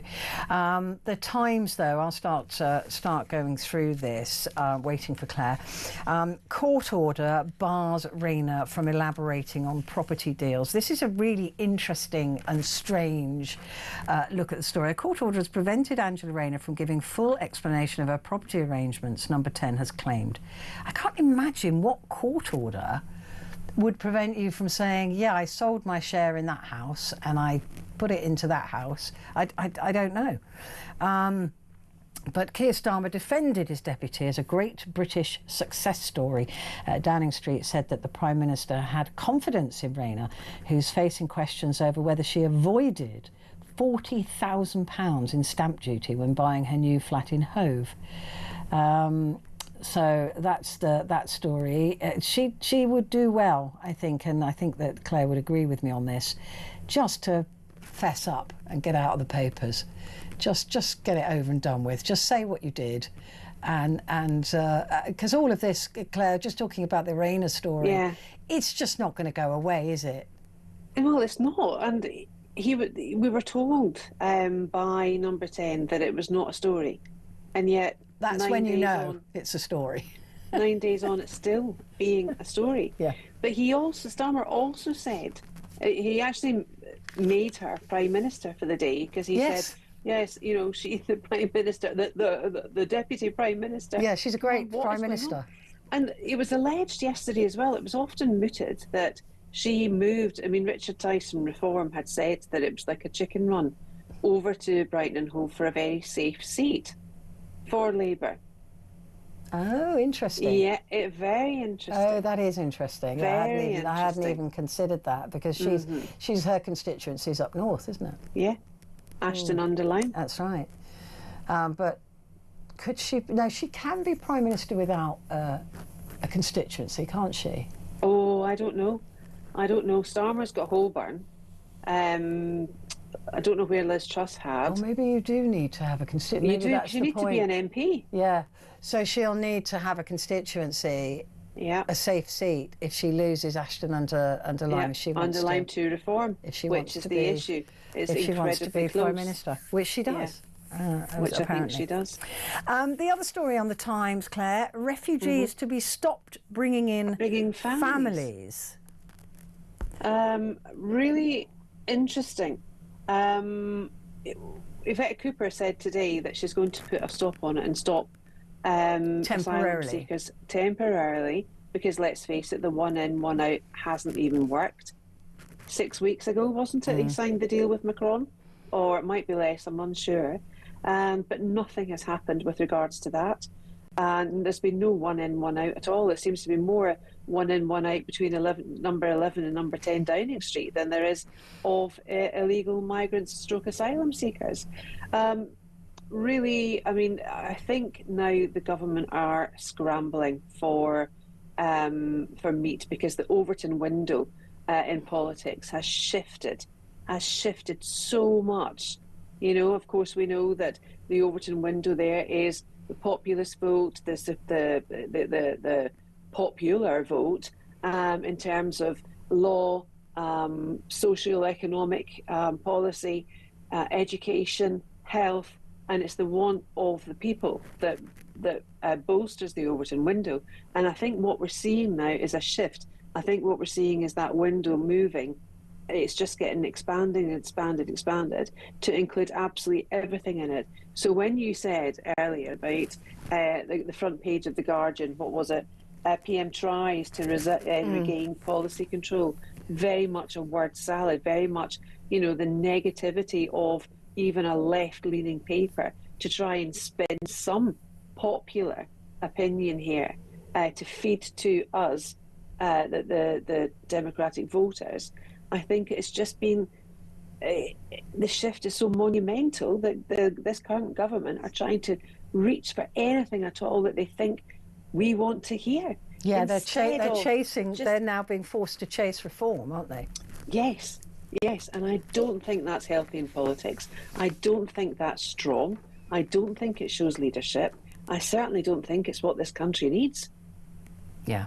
It's not, because then you're supposed to be elected on your policies and your beliefs. Absolutely. And if you just shift it because it doesn't seem to be popular anymore, then who's running the country, really? What's the song? The answer, my friend, is blowing in the wind. Yeah. The answer is blowing in the wind. Yeah. Software to help more stroke victims recover. This is really interesting. I love this. Half of stroke patients could now fully recover, which is amazing. It is. After the NHS introduced revolutionary new software that allows patients to get a diagnosis up to 1 hour faster than traditional methods. And we know with so many health concerns, it's the speed at which you're treated. Especially strokes. Especially strokes. And this is what this study was done. What was it, 600 patients? 60,000. 60,000 patients. I mean, it's crucial and it's critical, and it's a very positive aspect of the use of AI AI technology in healthcare, and it works. Because it's able to read the brain. I mean, it's had 60,000 brain scans from stroke victims inputted into it, and that will just increase. And then they've seen 60,000 brains, which is more than most stroke doctors will have seen in their entire careers. So they're able then to read them very, very quickly and tell the doctor, yep, this is a stroke, or it's a mini stroke, or it's a stroke in this part of the brain, or it's a stroke in that part of the brain, and then they can get the treatment and they can 100% recover. And again, it's the speed at which it can do it. Yeah. Instead of getting the scan read by a human being. Exactly. I mean, it is phenomenal. I do love it when you see AI alongside with medication. It is proven to be absolutely extraordinary. The Daily Telegraph, smiling through the pain. There is Rachel. Rachel Reeves puts on a brave face after being frozen out by Starmer, which is exactly what we were saying. But look at the colour she's wearing. She's wearing reform blue. Yeah. Do you think she could end up heading off that way? I don't think they'd have her. There's talk of Rees-Mogg going that way, though. I know. Yeah, I know there is. Interesting. Rayner again. I would love to be open about tax affairs, but I can't. But I can't. Oh, I can't. Oh, I'd love to tell you what I've done. But I can't do it. So that's the Telegraph. And Secret's life inside the Bake-Off tent. The Bake-Off must be coming back as well. Yeah. And what's the secret then? Probably that cake is good for you. I don't know. Do you watch it? I watched the Professional Bake-Off. That's which is brilliant. Isn't it? Benoit. They are. I mean, I love that. I just love it. And I got a bit bored with the ordinary Bake Off, so I don't really watch that anymore. What's the lady called? Oh God, I knew you were going to ask me that, and I cannot. Cherry. It is Cherry, is it not? Cherry. She's brilliant. And the lovely Liam, who won the Great British Bake Off, the junior one. Yeah, he's presenter. Oh, I love it. It's so good. But pastry chefs for me have always been magicians. I mean, they are. When you see a pastry chef, an actual proper pastry chef, and what they can do, they are extraordinary. It's like a chocolatier. But don't you just feel for them though when they make these huge big and they fall down. Pieces. They all fall down. It's all that jeopardy, isn't it? I love it. It's brilliant. If you don't watch the Professional Bake Off, you should. You really should. It's. I think it's better than the other one. Yeah, I agree. Yeah, it's fantastic. Let's take a break, and we'll come back in just a moment.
Hello there, this is Talk and it's Petrie, and with me is Clare Mulun.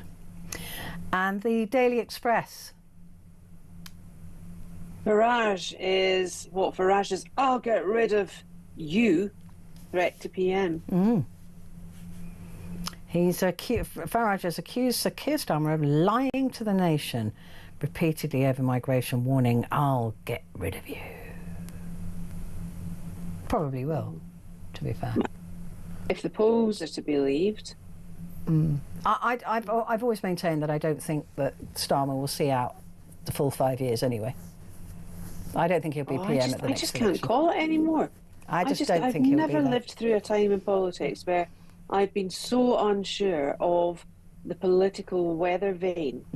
It's just, I mean, I don't trust polls anyway, you know that. But no, me either. I just think that. But I do, and I do know politics, and they are vicious. And such a cesspit. Such a cesspit. And if they think that Starmer is too weak, which they do, there's already which they know he is. Everyone knows he's too weak. There's already manoeuvres. We know that. The gossip in Westminster. Of course. He won't see out 5 years. He won't be the Prime Minister at the next election. I can't see it. Well, I really do worry that Farage will be the next PM. I think that reform will peak at some point.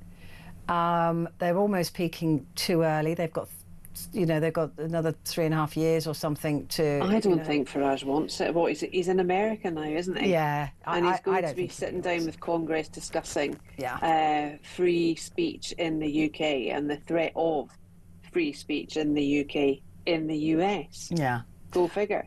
Then Trump, who has been really quiet over the last couple of days, 6 days, is having a state visit middle of this month, and I think he should bring Prince Harry with him. Actually, Trump should. Yeah, why not? I mean, let's have a big old party. I think that. I think it'll be a coalition. I think we're in for a series of coalitions because the country is in such a, and they achieve nothing. They are the worst of all combinations. I don't know what coalition, what Reform and the Tories. Anyway, the Daily Star. Too much blue. Too much blue. Too much blue. Oh yeah, they'd clash, wouldn't they? The Daily Star, news with a wink. Do you like their new tagline? There's not much to wink about. I hate on it. The front page of the who Star has come tonight? Up with that idea? News with a wink. Joe Bugner has died, age 75. Age 75. Now, I don't know why, but I knew who James Bugner was. Yeah. And I'm not into boxing at all. But I went, I think it was just one of those names. I think he was. Yeah, probably when we were growing up, wasn't it? He was probably one of the big stars. Dies at the age of 75. So there's all tributes in the Star. Emily, my grope hell. Rival star Emily Attack says she was groped on set or at rap parties. And rap parties. I don't think it's when she was starring in Rivals. Rivals. Emily Attack has now said that she has been sexually assaulted at both rap parties and indeed on set, which is terribly sad. I'm not surprised though. I'm not surprised, and you know she will not be the only one of either sex that this has happened to. No, you know, a young woman trying to make her way in that business and just being groped, or it's just awful. Or even the future Queen of England, the future Queen of Britain. Yes, clobbered somebody with a shoe. Yeah, but as we were discussing today, she'd be arrested for that now. But not only that. Show me a girl on any train or train that actually wears a stiletto heel. No, it would take me ages to get my little ankle boots off. My little bother boots. Your wee trotters. Yeah, I know, it would not be good. The Daily Mail, looking at the numbers, 3,567 in, 0 out. Yeah. This is what you were saying. What, are they standing there with a clicker tape trying to click? Probably. It's quite a specific number. specific number. Labour unveils asylum crackdown. Cooper admits no small boat migrants have been sent back. But doesn't it take time for them to do that, to find people to swap with, or to? I couldn't tell you. Yeah. I really don't know. They say the devil's in the detail. I say the devil's in government at the moment. I really do. So this number, this 3,567, is since the deal was signed with France. And when was the deal signed? Was it 6 weeks ago? That's what I said, referenced earlier. I think it does there. I just couldn't get it in time. She's saying that it will take within weeks that people will be removed. Crackdown. But it's not in France's. It's 5 or 6 weeks, isn't it? Yeah, yeah. It's not in France's benefit. They won't want to do this. No. I mean, it's sweetmeal, really, isn't it? It's piecemeal. It's just, yeah, okay, let's send this out there. We're doing it. We're doing it. We're smashing the gangs. Smashing the gangs. We're smashing the gangs. Do you it makes remember, no sense. Petrie, we were together on the 17th floor at Talk Towers, and we were watching the election results come in, remember? Yeah. And remember what Starmer kept saying about this is a plan, or it was one of the debates we watched. This is a plan for Britain. This is a plan. Where's his plan now? Nothing's come to fruition. Nothing at all. And it's interesting. I think I was reading earlier that the Canary Isles have declared a state of emergency because of the numbers of people coming across the Med. Really? Yeah, 45,000 in a very short amount of time. So it's affecting the whole world, actually. I mean, there's never been such a movement of people, but we're seeing in Europe and on mainland Europe, it's becoming a real crisis, and Germany setting up boundaries, Poland setting up boundaries, Hungary. A lot of people now saying, stuff at Schengen, we're not doing it. It's not just Britain. It's not just us. In fact, we've got the smallest number of most of Europe. In fact, I think of all of Europe. But still, it is becoming a real crisis across the mainland of Europe. So the newspaper, Starmer seizes grip of budget after Treasury mistakes hit Labour in the polls. What a snake. Don't you think? What? Starmer saying, I'm going to grip the budget now. I think it's just really... As I said, I mean, it just shows a complete lack of leadership, complete lack of understanding, complete lack of the ability for him to read the room, in this case, the country. I mean, I know I don't like polls and you don't like polls, but I mean, he has to deal with them. He has to use that as a temperature of what everyone is thinking. But also, it's not just the polls for him, though, is it? If he's paying attention, it's the heated feelings across the country. He's so out of touch. I just think he sees what he wants to see and hears what he wants to hear and disregards the rest.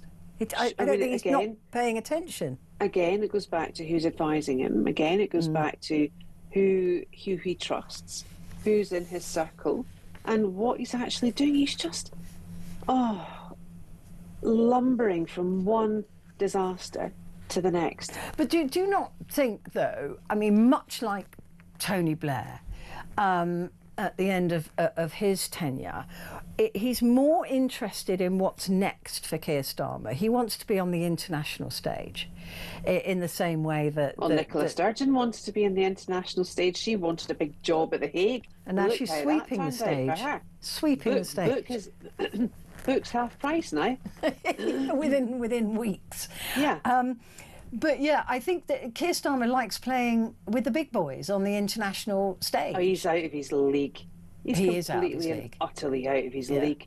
But I think he fancies himself as sort of, like Blair did, being, leader of the United Nations, or you know, whatever. I think that's where Keir Starmer sees himself. Head so he's of not really Davos. paying attention to the country at the moment. No, I don't think he ever has done. I really don't. Even when he was head of the CPS. But why did he want to be Prime Minister then? Power. All power corrupts. I just think, yeah, I don't know. I don't know what. I don't think he can pull it back. Tiaras at Dawn. Are you a Downton fan? Yeah. Are you an upstairs or downstairs? Do you think you would have been upstairs or downstairs? Oh, I've never thought of that. Why not? No, I've not. Everybody thinks that. Do you think you'd have been a posh upstairs or downstairs? I honest to goodness don't know. I just can't wait to see this new film. I love it. Do you? This is the last one as well, isn't it? This is it now. It's that's the end of it. Finalmente. Tiaras at Dawn. I think you'd have been a downstairs. Yeah, probably. Yeah. I'm saying nothing else. Clare Mulun, thank you very much. You're welcome. Clare Mulun, their broadcaster going through the papers. Now, it's over to you and me now, and I want to know about these dating apps as we learn from an exclusive in The Sun, the inside chilling rise of dating app killers who lure matches to their deaths and why it's impossible to stop them. I'd like to hear from you if you've ever used these dating apps, and have they ever worked? Give me your good news stories and your bad news stories. Did you ever get a gut feeling? Did you ever feel that this was not the right thing to do? How did you meet your partner? Was it the old-fashioned way? Or do you, like me, just prefer the company of dogs? And I mean the four-legged variety. Give me a call, 0344 499 1000. I'll be right here when you get back.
Across the UK, on DAB+, on your smart speaker, on your smart TV, and on your side. This is Talk.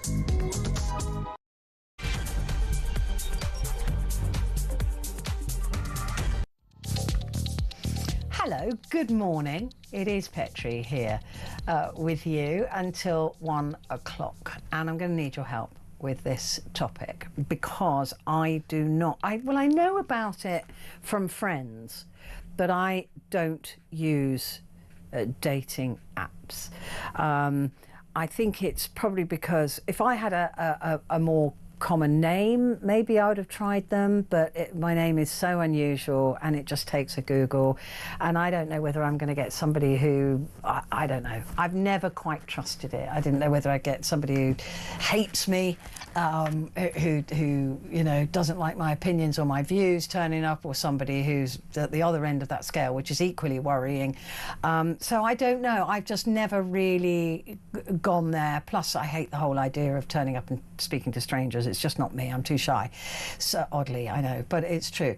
So I want to know about dating apps, because there is a rise now in dating app killers who lure matches to their deaths, and why it's impossible to stop them. Well, it's impossible in this country. It isn't impossible in America, where, at least with Tinder and other such apps, there are background checks that you can have done on prospective dates, if you like.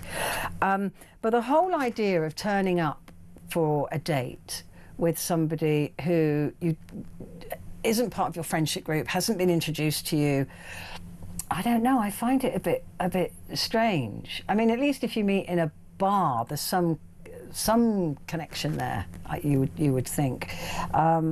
So if not a dating app, how do you do it? But are you worried about dating apps? Have you had ever had any sort of creepy moments? I mean, I know that I went on a date with a bloke I used to work with, son. So that wasn't through an app, and halfway through dinner, he was just awful. He was just horrible. And I was sat at this table thinking, right, I should really get up and leave. And there were a table of women behind me who actually just patted me on the shoulder and said, get away from him. He is horrible. And I went, no, you're absolutely right. And I did. And I wrote on his napkin something rude and just left. And I should have done it earlier, but I just didn't know what to do. I was being polite, but it was awful. It was the most horrendous date I've ever been on, and I still am grateful to these really sweet women who were sitting behind me, who had obviously witnessed his behaviour, which was really dodge. And since then, if ever I've had that feeling again, I have got up and just left, or I've said halfway through that this isn't working. Let's call this a day. But that hasn't happened for a long time, because I refuse blind dates now, and yeah, it's not going to happen. But dating apps are the way people meet, aren't they? So did you meet your partner through a dating app? Did they lie? Did they cheat? Did they what are they really, truly, honestly like when you sit there? I've got friends who will swipe, and it's quite fun. I'll do it for them. I'll just pick the worst that I can see there, and I'd swipe left or right, can't remember which one it is, in order for them to get some communication from it. That bit's quite fun, but then they have to go on the dates, and that bit doesn't sound as much fun as it should be. So give me a call. Tell me if you've ever used one of these apps. Did it work for you? Was it like, you know, kissing 100 frogs until you got the prince? What was it actually like? I know there are books written now about dating disasters through these apps. And who still uses them? Who would still use these apps with all of these stories around about them? And the other thing that Claire and I were saying earlier is that you can put in what your... I don't really have a type. I mean, I suppose my type would be somebody who makes me laugh. But so there's no physicality to that. So if you're too prescriptive, are you missing out on somebody great? Because you've said you don't want somebody who's a bit short or a bit bald or a bit fat. I don't know, because that wouldn't bother me. None of that bothers me. It's just about the humour. So listen, give me a call, 0344 499 1000. Do young people still use these apps, or is it all just my generation?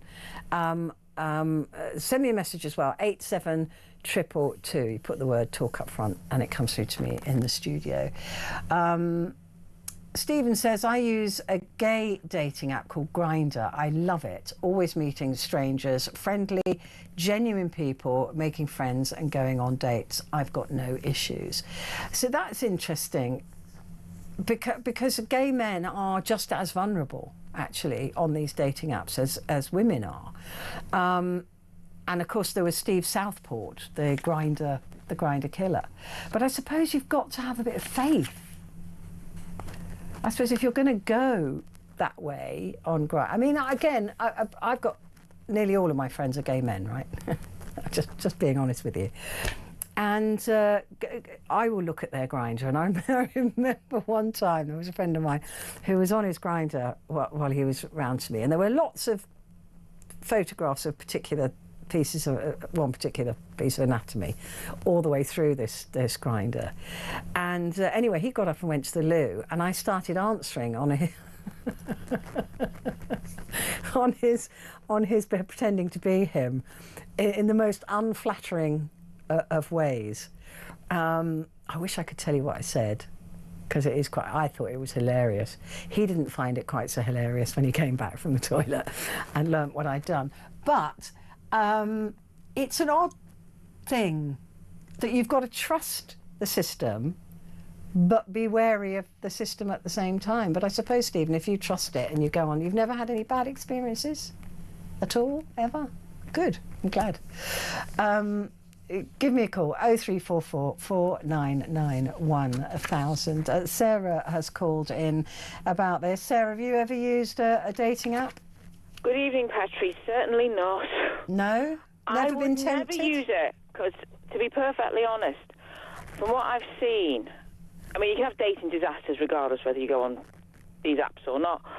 But the one thing about these apps that I don't like is there's always the chance, like with the dating websites, that you'll get somebody who's an absolute con job.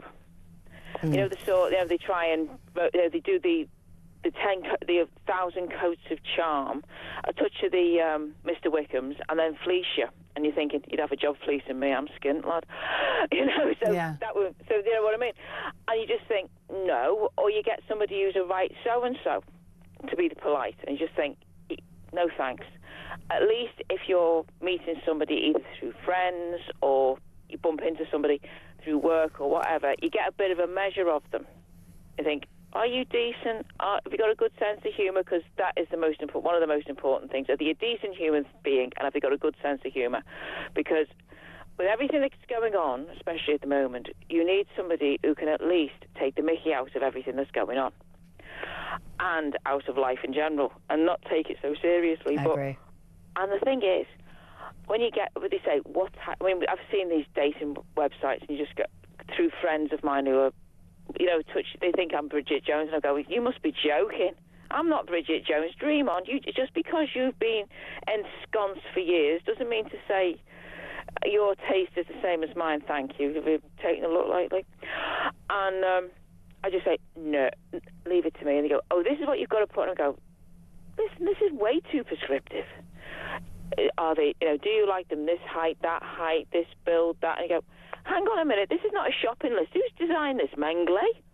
I mean, yeah. that is the thing, isn't it? That for me, it's that, because who you find attractive is not prescriptive, and why you find them attractive, unless you are shallow, I suppose. A lot of the ones I've seen, especially on a Friday and Saturday night round Liverpool, the young ones, not all of them, but they're usually attracted to the ones who have got the chat and the flash car and the flash gear, who usually, after a while, you end up getting a VO through the post and ending up at Parkhurst. Let's just put it that way. And you just think, do you really want to be hanging around with Pete? Do you really want to be ensconced with somebody like that? I mean, that's at best. At worst, you can end up with a bullet in you.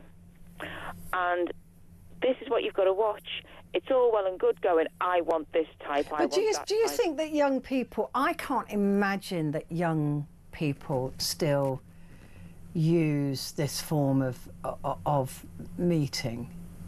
I don't think they do. I don't think they do now. I think quite a few of them I've realised what an absolute nutter con it is, because it's basically a way of getting all your information, of a firm getting all your information.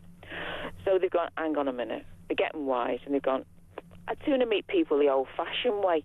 And it's enough when you see them with these, on these websites. How do I flirt? I thought, you are having a giraffe, aren't you? What are you on? Dear Lord. Mind you, we used to get that. We used to get that in Jackie. Yeah, Jackie comic. I was a big Jackie fan. That. Yeah, and that would teach you how to flirt. And all of those, and you do all of that. So we did have that. We may not have been a website, but I think that that's when you're 14, not when you're in your 20s. Yeah, that's true. You've got the hang of it by now. Yeah, that's when you're 14 and kissing the back of your hand. Yeah. But I suppose that for younger people, you start off with quite a big friendship group, don't you? And as you get older, that friendship group becomes smaller. And they always say that by the time you're sort of 30, you've met everybody in your friendship circle and their people that you're going to meet. So it becomes very small. Your world becomes very small. So I suppose that dating apps are really for people, in that. Who are you going to meet? You're going to meet at work. A lot of people do. But how else do you meet people?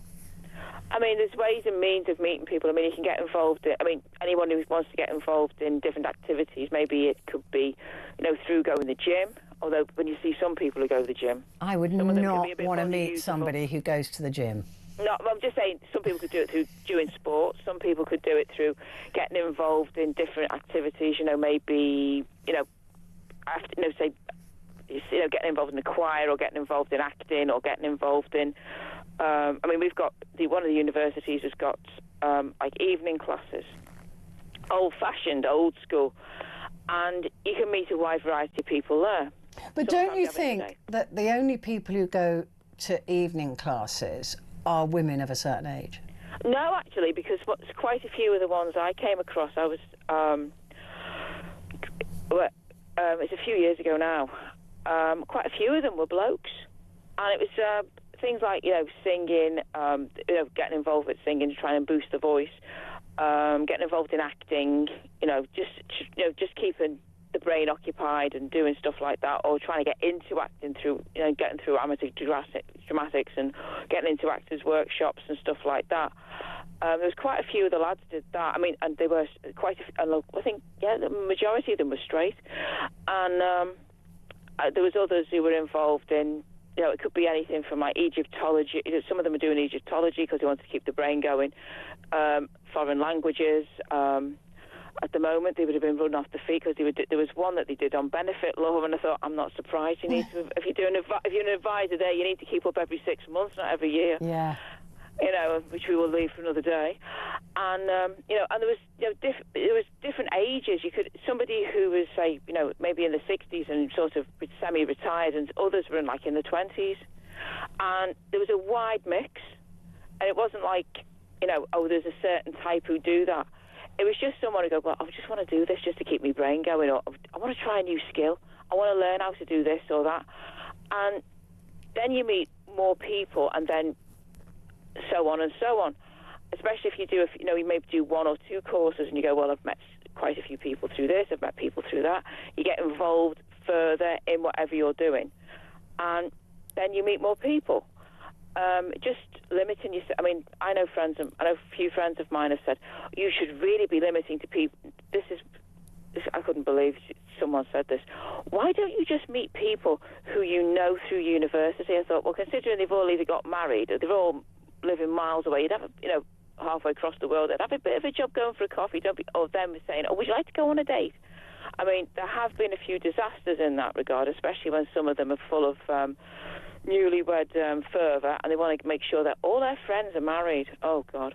Especially when one time one of them decided, oh, my husband's friend, he'd be just right for you. Oh, I hate that. Oh, wait for this. Little did I know. I mean, there's a blind date, right? That's fine, but not when you find out it's his birthday and you're his birthday present. And luckily, nothing happened because I thought, hey, I smell a rat. you know, a good job I had a misspent youth in Dock Road pubs, because believe you me, you can smell when there's trouble. And I went, oh, right. Oh, really? I wondered why you brought a pair of scissors. Was this to try and unwrap the present? You can go and forget it, sunshine, and put those scissors away. You can get done for assault with a deadly weapon with those. Op it. Op it. And you two, I will see you later. I don't know. I think the whole thing. With a friend of mine joined a ceramics class, and she's very good at ceramics, but they're all women there. Another one thought, I'll do a mechanics course because there'll be men there. No, they were all women. Women, we've got to do it these days. You can never guarantee to get a decent mechanic. You don't want them sucking through the teeth. Going. I've got I'm so well sorted. I've got a brilliant mechanic. I used to have a fantastic handyman. He's since done one, so that vacancy is now around at my place. You can never get a good handyman. It's just a thing. There is one course that people could do: improv comedy and improv and also stand-up comedy. Because you find that majority of people who do stand-up and comedy are blokes. So if anyone's desperate, there are a few women who go in as well. So at least then you find somebody whose sense of humour might gel with yours. I know, but then I'd have to do improv, and I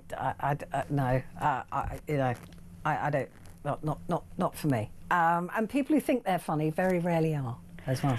That's it. That's the problem. Yeah, that is the problem.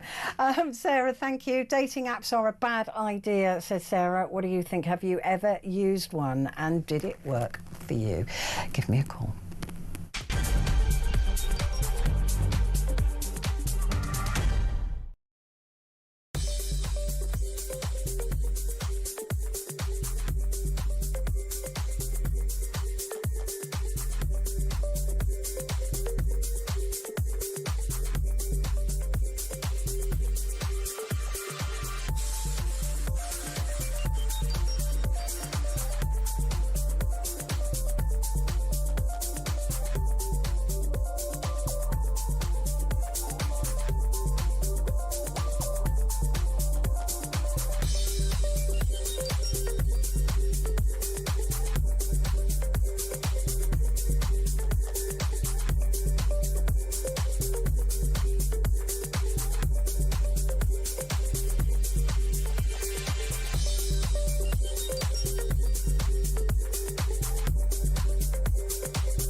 Across the UK, on DAB+, on your smart speaker, on your smart TV, and on your side.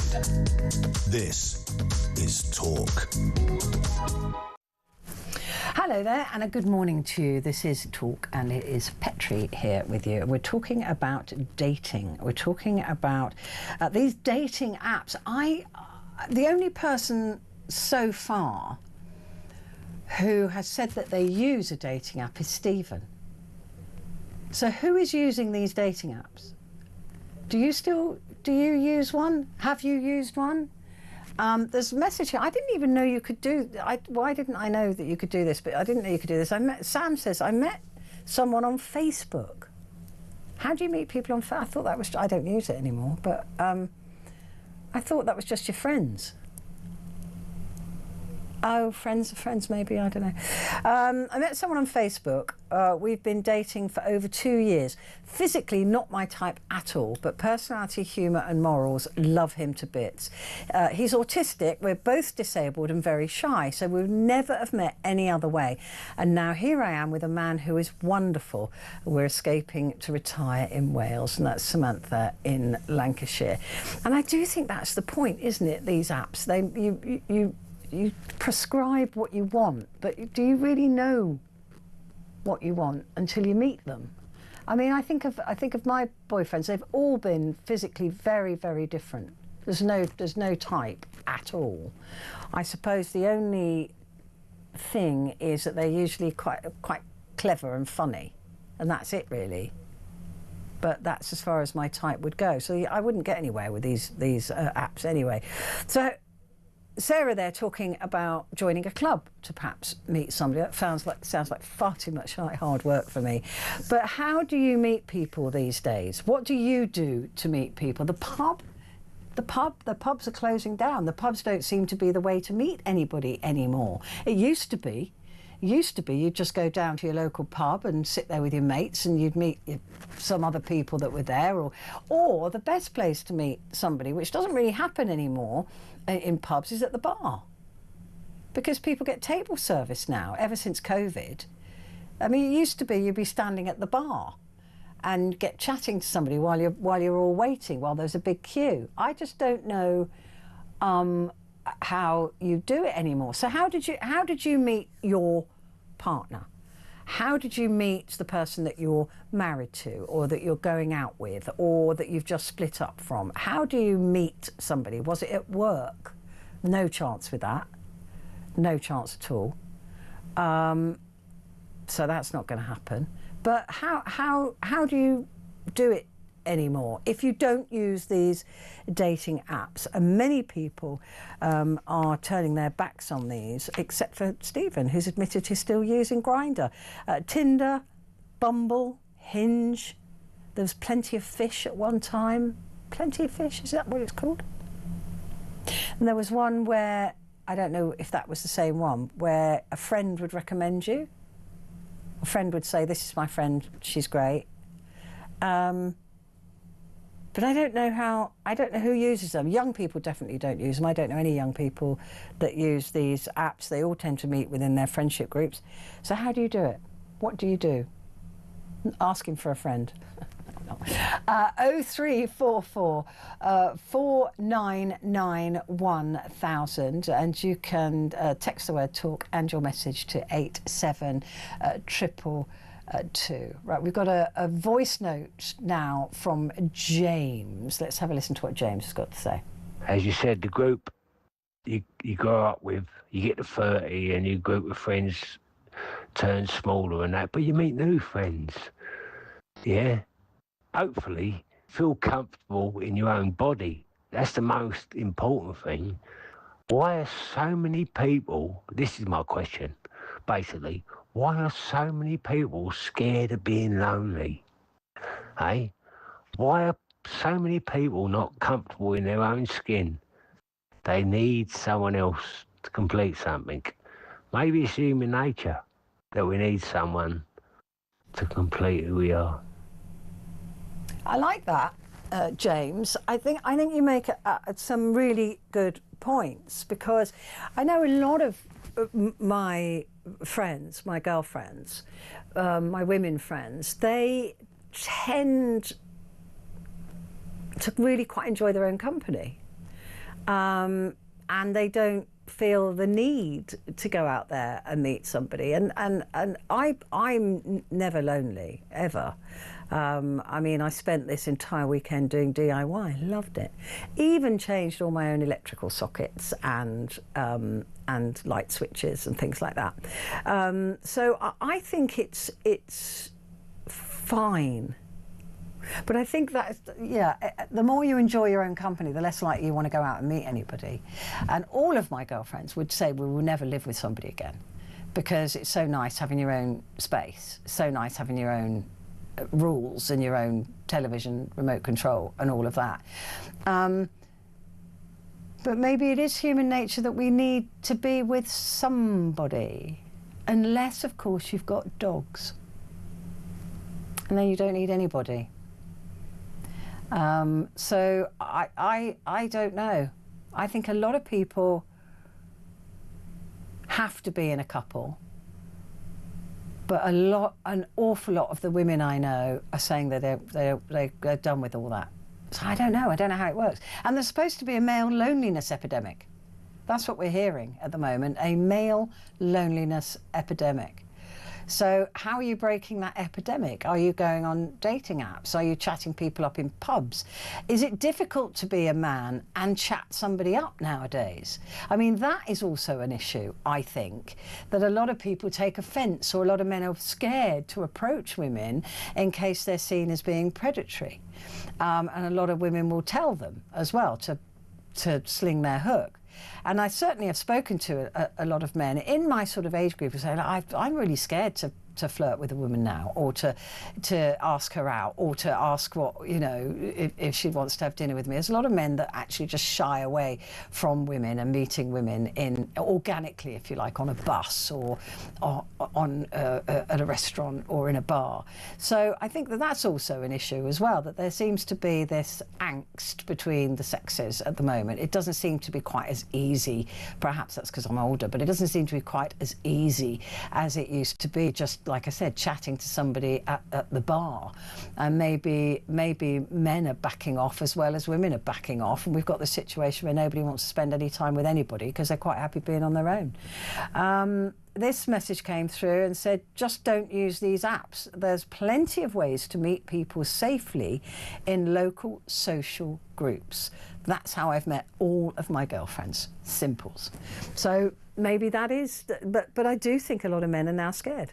I think they won't approach women because they're worried about the response from those women. Give me a call, 0344 499 1000. And also in the gay communities, it always struck me as being quite easy, if you're in the gay community, to meet other people. If you're in a gay bar or in a gay club, I spent a lot of my time in my youth in gay clubs because they were fun, and you could have a dance without fear of being groped or anything. So it was always a good laugh, and you could get very drunk and they'd look after you. I loved it. In fact, I might start going back to them. But give me a call. I'd love to talk to you about it. 0344 499 1000. And you can text me as well, the word talk, to 87222. And you can also send, as James did, a voice note to 0344 499 1000. Quick break, back in a sec.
across the UK, on DAB+, on your smart speaker, on your smart TV, and on your side. This is Talk. Hello there, good morning. We're talking dating because there was a really good piece actually in the Sun today, an exclusive on inside the chilling rise of dating app killers. And it's there's a whole list of people that have done it, and just the fact that it's the Wild West, it seems, of you're never quite sure what you're gonna get because people lie, right? And sometimes to devastating effect. John in Bolton has said, I used to use dating apps but never had any success because most women who want to go on there want someone over 6 feet tall with a 6-figure salary. I mean, that again is so prescriptive, isn't it? How boring. What is wrong with people? I used Plenty of Fish and Match.com. So do people still use them? I don't know. There's a lot of people who say, look, they're brilliant, they're great. I've met fantastic people. I've met some idiots and some freaks along the way, but, you know, you just make sure And how do you make sure you're safe? That's the other thing. How do you make sure that you go in the spirit that's intended? Okay, this could be my future person, whilst at the same time telling your friends to track you, to make sure you're not being murdered or scammed at any point. It's a bit counterintuitive, I think. Yeah, interesting. Debbie said, I met my partner 13 years ago on Facebook. I just randomly came across his profile picture and was instantly drawn to him and kept looking at his photos and things that he wrote. After a few weeks, I plucked up the courage and sent him a friend request, and he accepted me. And he sent me a private message and said, do I know you? I said, no, but I think you're kind of cute. He wrote back, ditto. I'm cringing now. But that's exactly how we met, and we chatted for about a month and then went on a date. It was fabulous, instant attraction. He's 7 years younger than me, and I still feel so lucky to have him. I believe it was destiny. And that's from Debbie. I didn't even think about Facebook in that way. Interesting. Carol is in Manchester. Hello, Carol.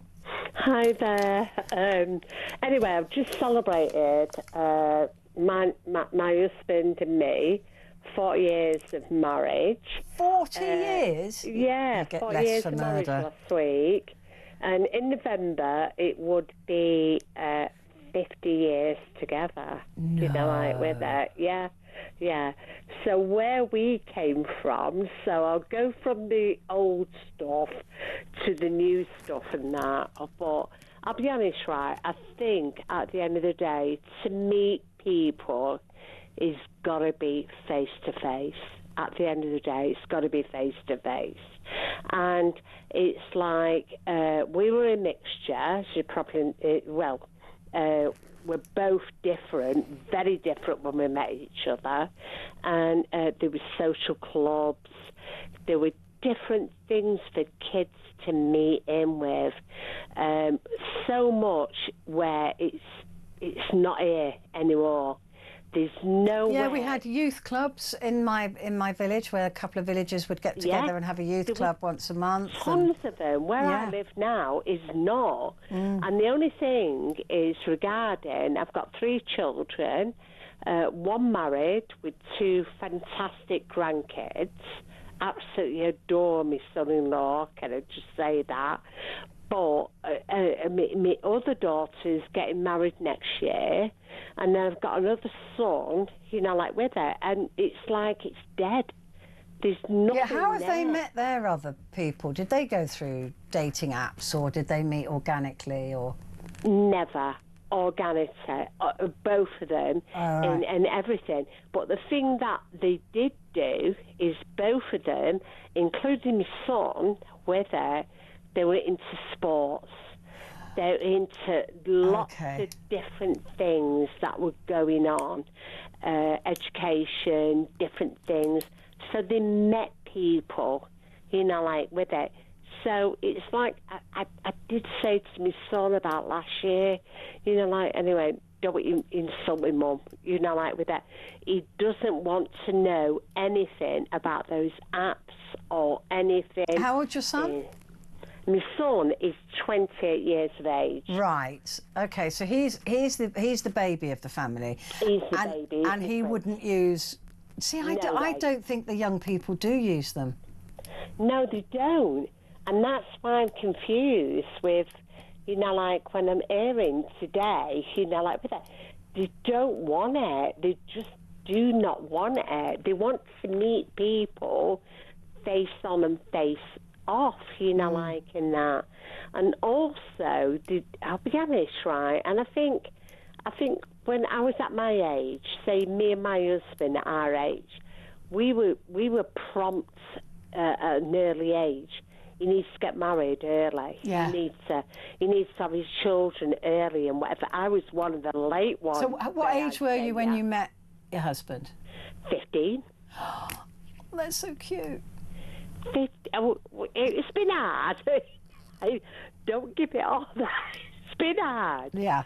But I love him to death. You know, like, and literally now, you know, like, it's been really hard.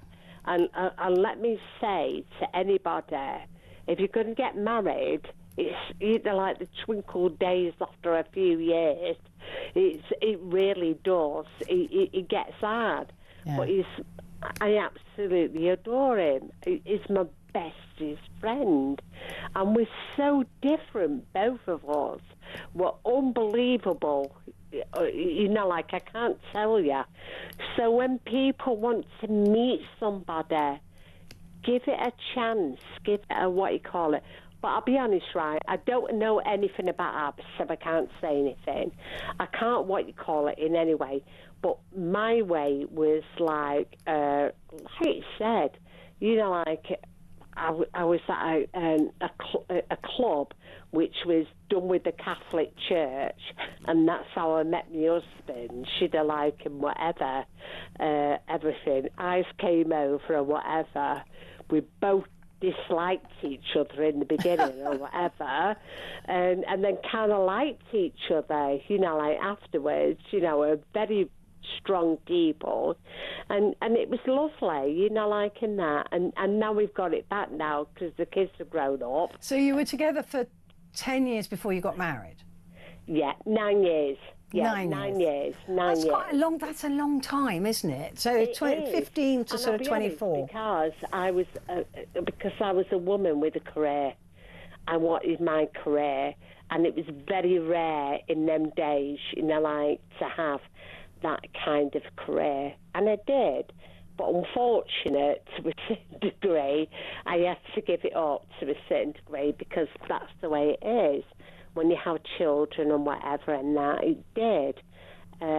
Which my girls, there's no way on this earth. And my lovely son-in-law, honest to God, he knows better. You know, like when he married my daughter, you know, like with that. And they've grown, both of them, with my grandson and my granddaughter. And my grandson's just starting his school tomorrow. Oh. And it's beautiful. So what we've learned, me and my husband, we portrayed it on our children, not in a bad way or whatever, just teaching it in a, and they're doing great. They're doing great. So I don't. Do you think though that they would stick together as long as you and your husband? Well, the first one I've got to say, definitely without a doubt.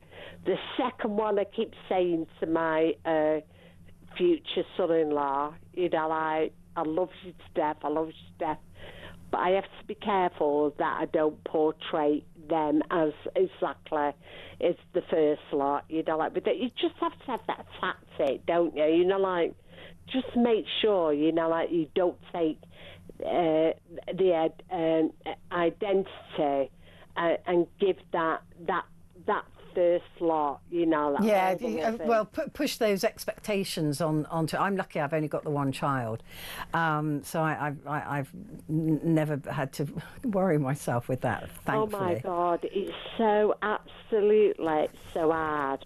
And I'll be honest, like I say, marriage is not. And even at the end of the day, even though me and my husband have been together ever so long, even though at the end of the day, if you're divorced for the right reason, you know, like, you should be ashamed of it, you should be what you call it or whatever, you know, like, as long as you are with the children, you know, like, and just make sure that that child is okay. Because okay, you know, like, we get claps for me and my husband that we've been together so long. And me and my husband spoke about that. There has been times, right, that we could have literally walked away from each other. But at the end of the day, that we couldn't do is walk away from our children. And that is your major thing. It's okay for you to be married and carry on and have that 40 years or nearly 50 years, you know, like some of my friends. You've never got bored with each other, or? Of course we have. Oh. Of course we have. My God. You know, like, there's times, right, I'm thinking, you know, like, it's doing my head in. So you do look at him sometimes and think, oh, I hate you. It. You know, like, we both got over it, you know, like, and with the grace of God, you know, like, I don't know why, but we did. And maybe it might be the situations of our families, of the way we've been brought up or whatever, you know, like, there's no... Or just being together so long, you just cannot imagine that. It'd be like cutting off an arm. Exactly. And I couldn't do without him. There's no way that I could... And I know, at the hell, he could... If anything happened to me, right, he'd die the next day. Oh. And so, you know, like, with it, you know, like, it's... yeah, it's a funny thing. Do you still make each other laugh? All the time. I see. I think that is all the key. Time. That all is the the time. Key. It's humour. I'm telling you, humour is the most important thing. Yeah, and I think also we've got common things, you know, like daft things, common things, like I like Marvin Gaye, and I was a fantastic dancer, you know, like in my time, you know, like with jazz and funk and whatever, you know, like he loved David Bowie and, you know, like, and all that kind of stuff and that. We used to put a record on for each other. Oh. You know, like, to think it. And now he hardly has David Bowie, but I'll put it on for him now and again if it's nice. You know, like, oh, you're so cute. I mean, that's the thing. For me, I definitely think that humour is the thing that... Exactly. That really... I mean, and you can argue over the most daftest things. Yeah. Meaning, argue over the most daftest things. But also we can calm down and then sort out what is the most important things that are happening towards our family. And that's the thing is, you know, like with that. I mean, me and him have got completely, well, slightly different things in politics, completely different things in politics and whatever. But the good thing about it, me and him can speak and talk and debate and whatever, and that's a good thing. If you can talk I agree. and debate. I agree. Honestly, Carol, I mean, for me, it is that ability to have a conversation and the ability to laugh at each other, with each other, is the most important thing. And you can't know that from a dating app. Good to speak to you, Carol. Always a pleasure. Send my love to your old man. Quick break. Back in a sec.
across the UK.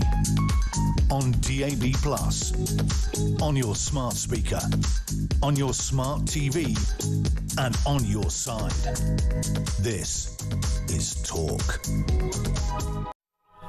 Hello, good morning. This is Talk and it's Petrie here with you. We're talking dating, as we learn that dating apps can be dangerous places.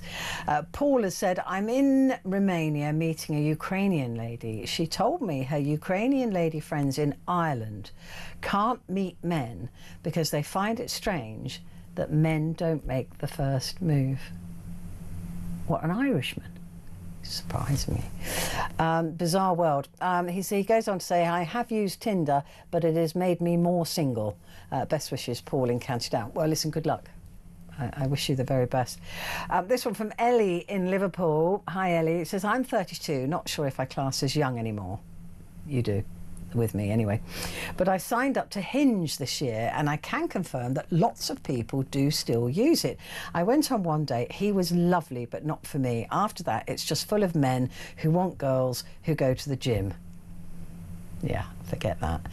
In my opinion, guys are letting their gender down on these apps. They're very picky and arrogant.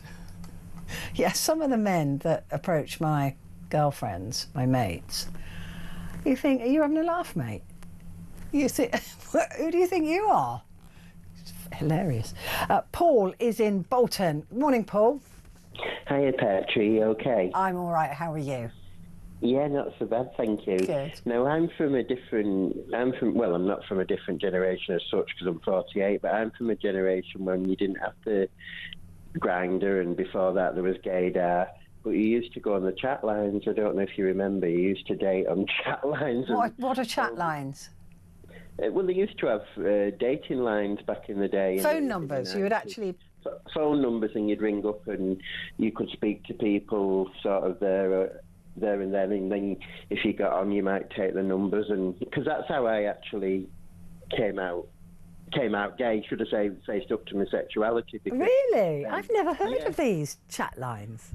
Yeah, because it was summer of 1998, and I went in the library and I picked up the pink paper and went through it. And yeah, I won't go into everything, but eventually. So there's just a list of phone numbers, or one phone number, and you didn't know who you were going to get. There was a list of them, and they were quite expensive. I got a big bill, trust me, at the time. But then I found some cheaper ones, what were about 3 or 4p a minute. But that's how. I don't know if it happened within the in the heterosexual world, but it's definitely how a lot of gay people used to meet pre the internet. Oh, right.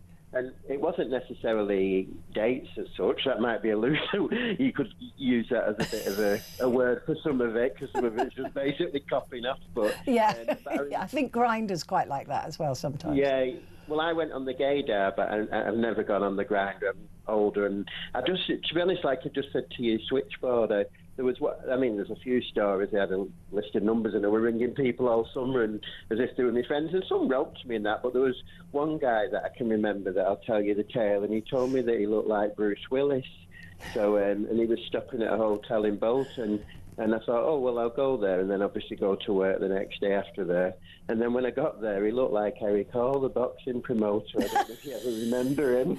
Did he? Well, why did he look anything like Bruce Willis?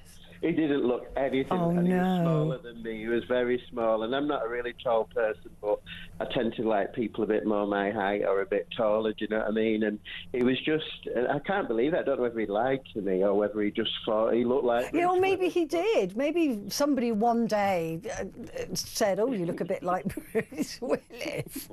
Maybe he's been told that once, but yeah, I was stuck with him all night, and then he had to go and do a day shift or half a day shift at Quick Save, because that was... So did you like him? Did you fancy him at all? No, and I was a bit trapped with because I was younger then. I was only about 21, and it's when I first faced up. So you haven't really got the strength of character to say, listen, not for me. Yeah, I didn't. Yeah, I pleased him a little bit, should you say? But yeah, my heart wasn't in it, so. Oh, bless you. Oh, we've all been there. We've all been. Yeah, and I got the hotel room. I didn't want to come on. Would have been a taxi and that. So it's just But that's why I don't like all these things. That even now it's Gaydar and Grindr, and I used to go on Gaydar, and that was a lot of messing around. But Grindr's obviously more up to date. But I'd just sooner go and meet someone the old-fashioned way. What is Gaydar? Is Gaydar a website as well? It used to be the older. It used to be like a pre. It wasn't Grindr, but it used to be similar to Grindr, but obviously not as up to date. Because with Grindr, I think it's a case of if someone's 2 minutes away and they're on Grindr, they tell you they're 2 minutes away. Well, there wasn't quite that. Oh my God! Honestly, I have been at home with some of my gay friends, and they've been on Grindr and gone, right, just popping out. That's why. Yeah, because they know the person's nearby. That's what I mean, I've never signed up to it, as I say, but with the Gaydar, it wasn't that technical. It was a case of you'd probably have to catch a taxi somewhere and do it a bit more the old-fashioned way. But as I say, I honestly don't get it. I'm one of them people. I'd just sooner go to a bar. Oh, I think I've said on here before, we have saunas, and I'd sooner just see the person I'm meeting. It's more organic, and then you get a sense of them, right? Because somebody who isn't your physical, who you would say wasn't your physical type, you could just be instantly attracted to. Yeah. And obviously, as we said with the Sherry Cole person, they think there's something different to you and describe themselves as something different. Although, I suppose now, obviously that was chat lines, so the fact you didn't have photos didn't help. Yeah. Then, obviously, with Gaydar you did, and probably more so with Grindr. But well, some of the photos I see on Grindr, you wouldn't recognise them in a bar unless they were naked. Yeah, I'm not prudish at all. I mean, I've got some stories to tell myself, but I'm not a big fan of all this online being a bit like that. Do you know what I mean? I just think that's something you meet in a certain place, but the thought of someone sending you one of them kind of pictures, do you know what I mean? It just doesn't. It's just full of them. Full of them. That's what you see. That's what you think. Hi, my name's Paul. Here's a picture of my nether regions. Yeah. It's like, well, how am I supposed to identify you with that? And that's where, as I say, I've lived a life, but that's where I'm a bit prudish. I just think, no, I like going on Facebook. You meet your friends and you chat, but I don't want anything more than that online. Do you know what I mean? Listen, I'm all about meeting people properly. You know, just all that gets out of control online, doesn't it? Whereas in person, you've got that control more. I agree, and that's why I'm a bit. Oh, I mean, I'm not bothered so much generally at the minute, or at the age I am now, but. A nice cup of tea and a chat with the dogs, and I'm happy. I'm getting on a bit now myself, Paul. Oh, it's lovely to. Hey? You're going to laugh, because when I used to go in the saunas, there used to be me and a friend there, and he's a bit older than me. And rather than chasing guys around, we were just fighting over the remote control in the cafe. And I think he wanted one thing on the telly, and I wanted the other one. You see? It was more like City and Ada. Yeah. And that's the best way to be, I think, for the future. Paul, lovely to talk to you. Thank you so much. Last word to Tristan, I think, in Southend-on-Sea. Hello, Tristan. Hello, Petrie. Good morning. I've got your mug in my art studio. It's there, and I look at it and I smile every time I see it, so thank you. Oh, I'm pleased it had the desired effect. It did. Oh, brilliant. So I'm one of you gay callers, another one. Love you. Yeah, I'm 3% of the population, so that's all I've got to choose from, which really narrows down my choices, really. But of course, when I'm registered blind, I'm the ultimate in blind date, because I can't see who I'm dating. But isn't that interesting, though? Because you're literally just going on personality. Exactly, yeah. But of course, people don't afford me the same courtesy, because they can see me. And with dating apps like Grindr, when I say everyone on there has muscles these days, I mean everybody. It's like the new fashion trend. I take it that gay men like hanging around in gyms more than they used to.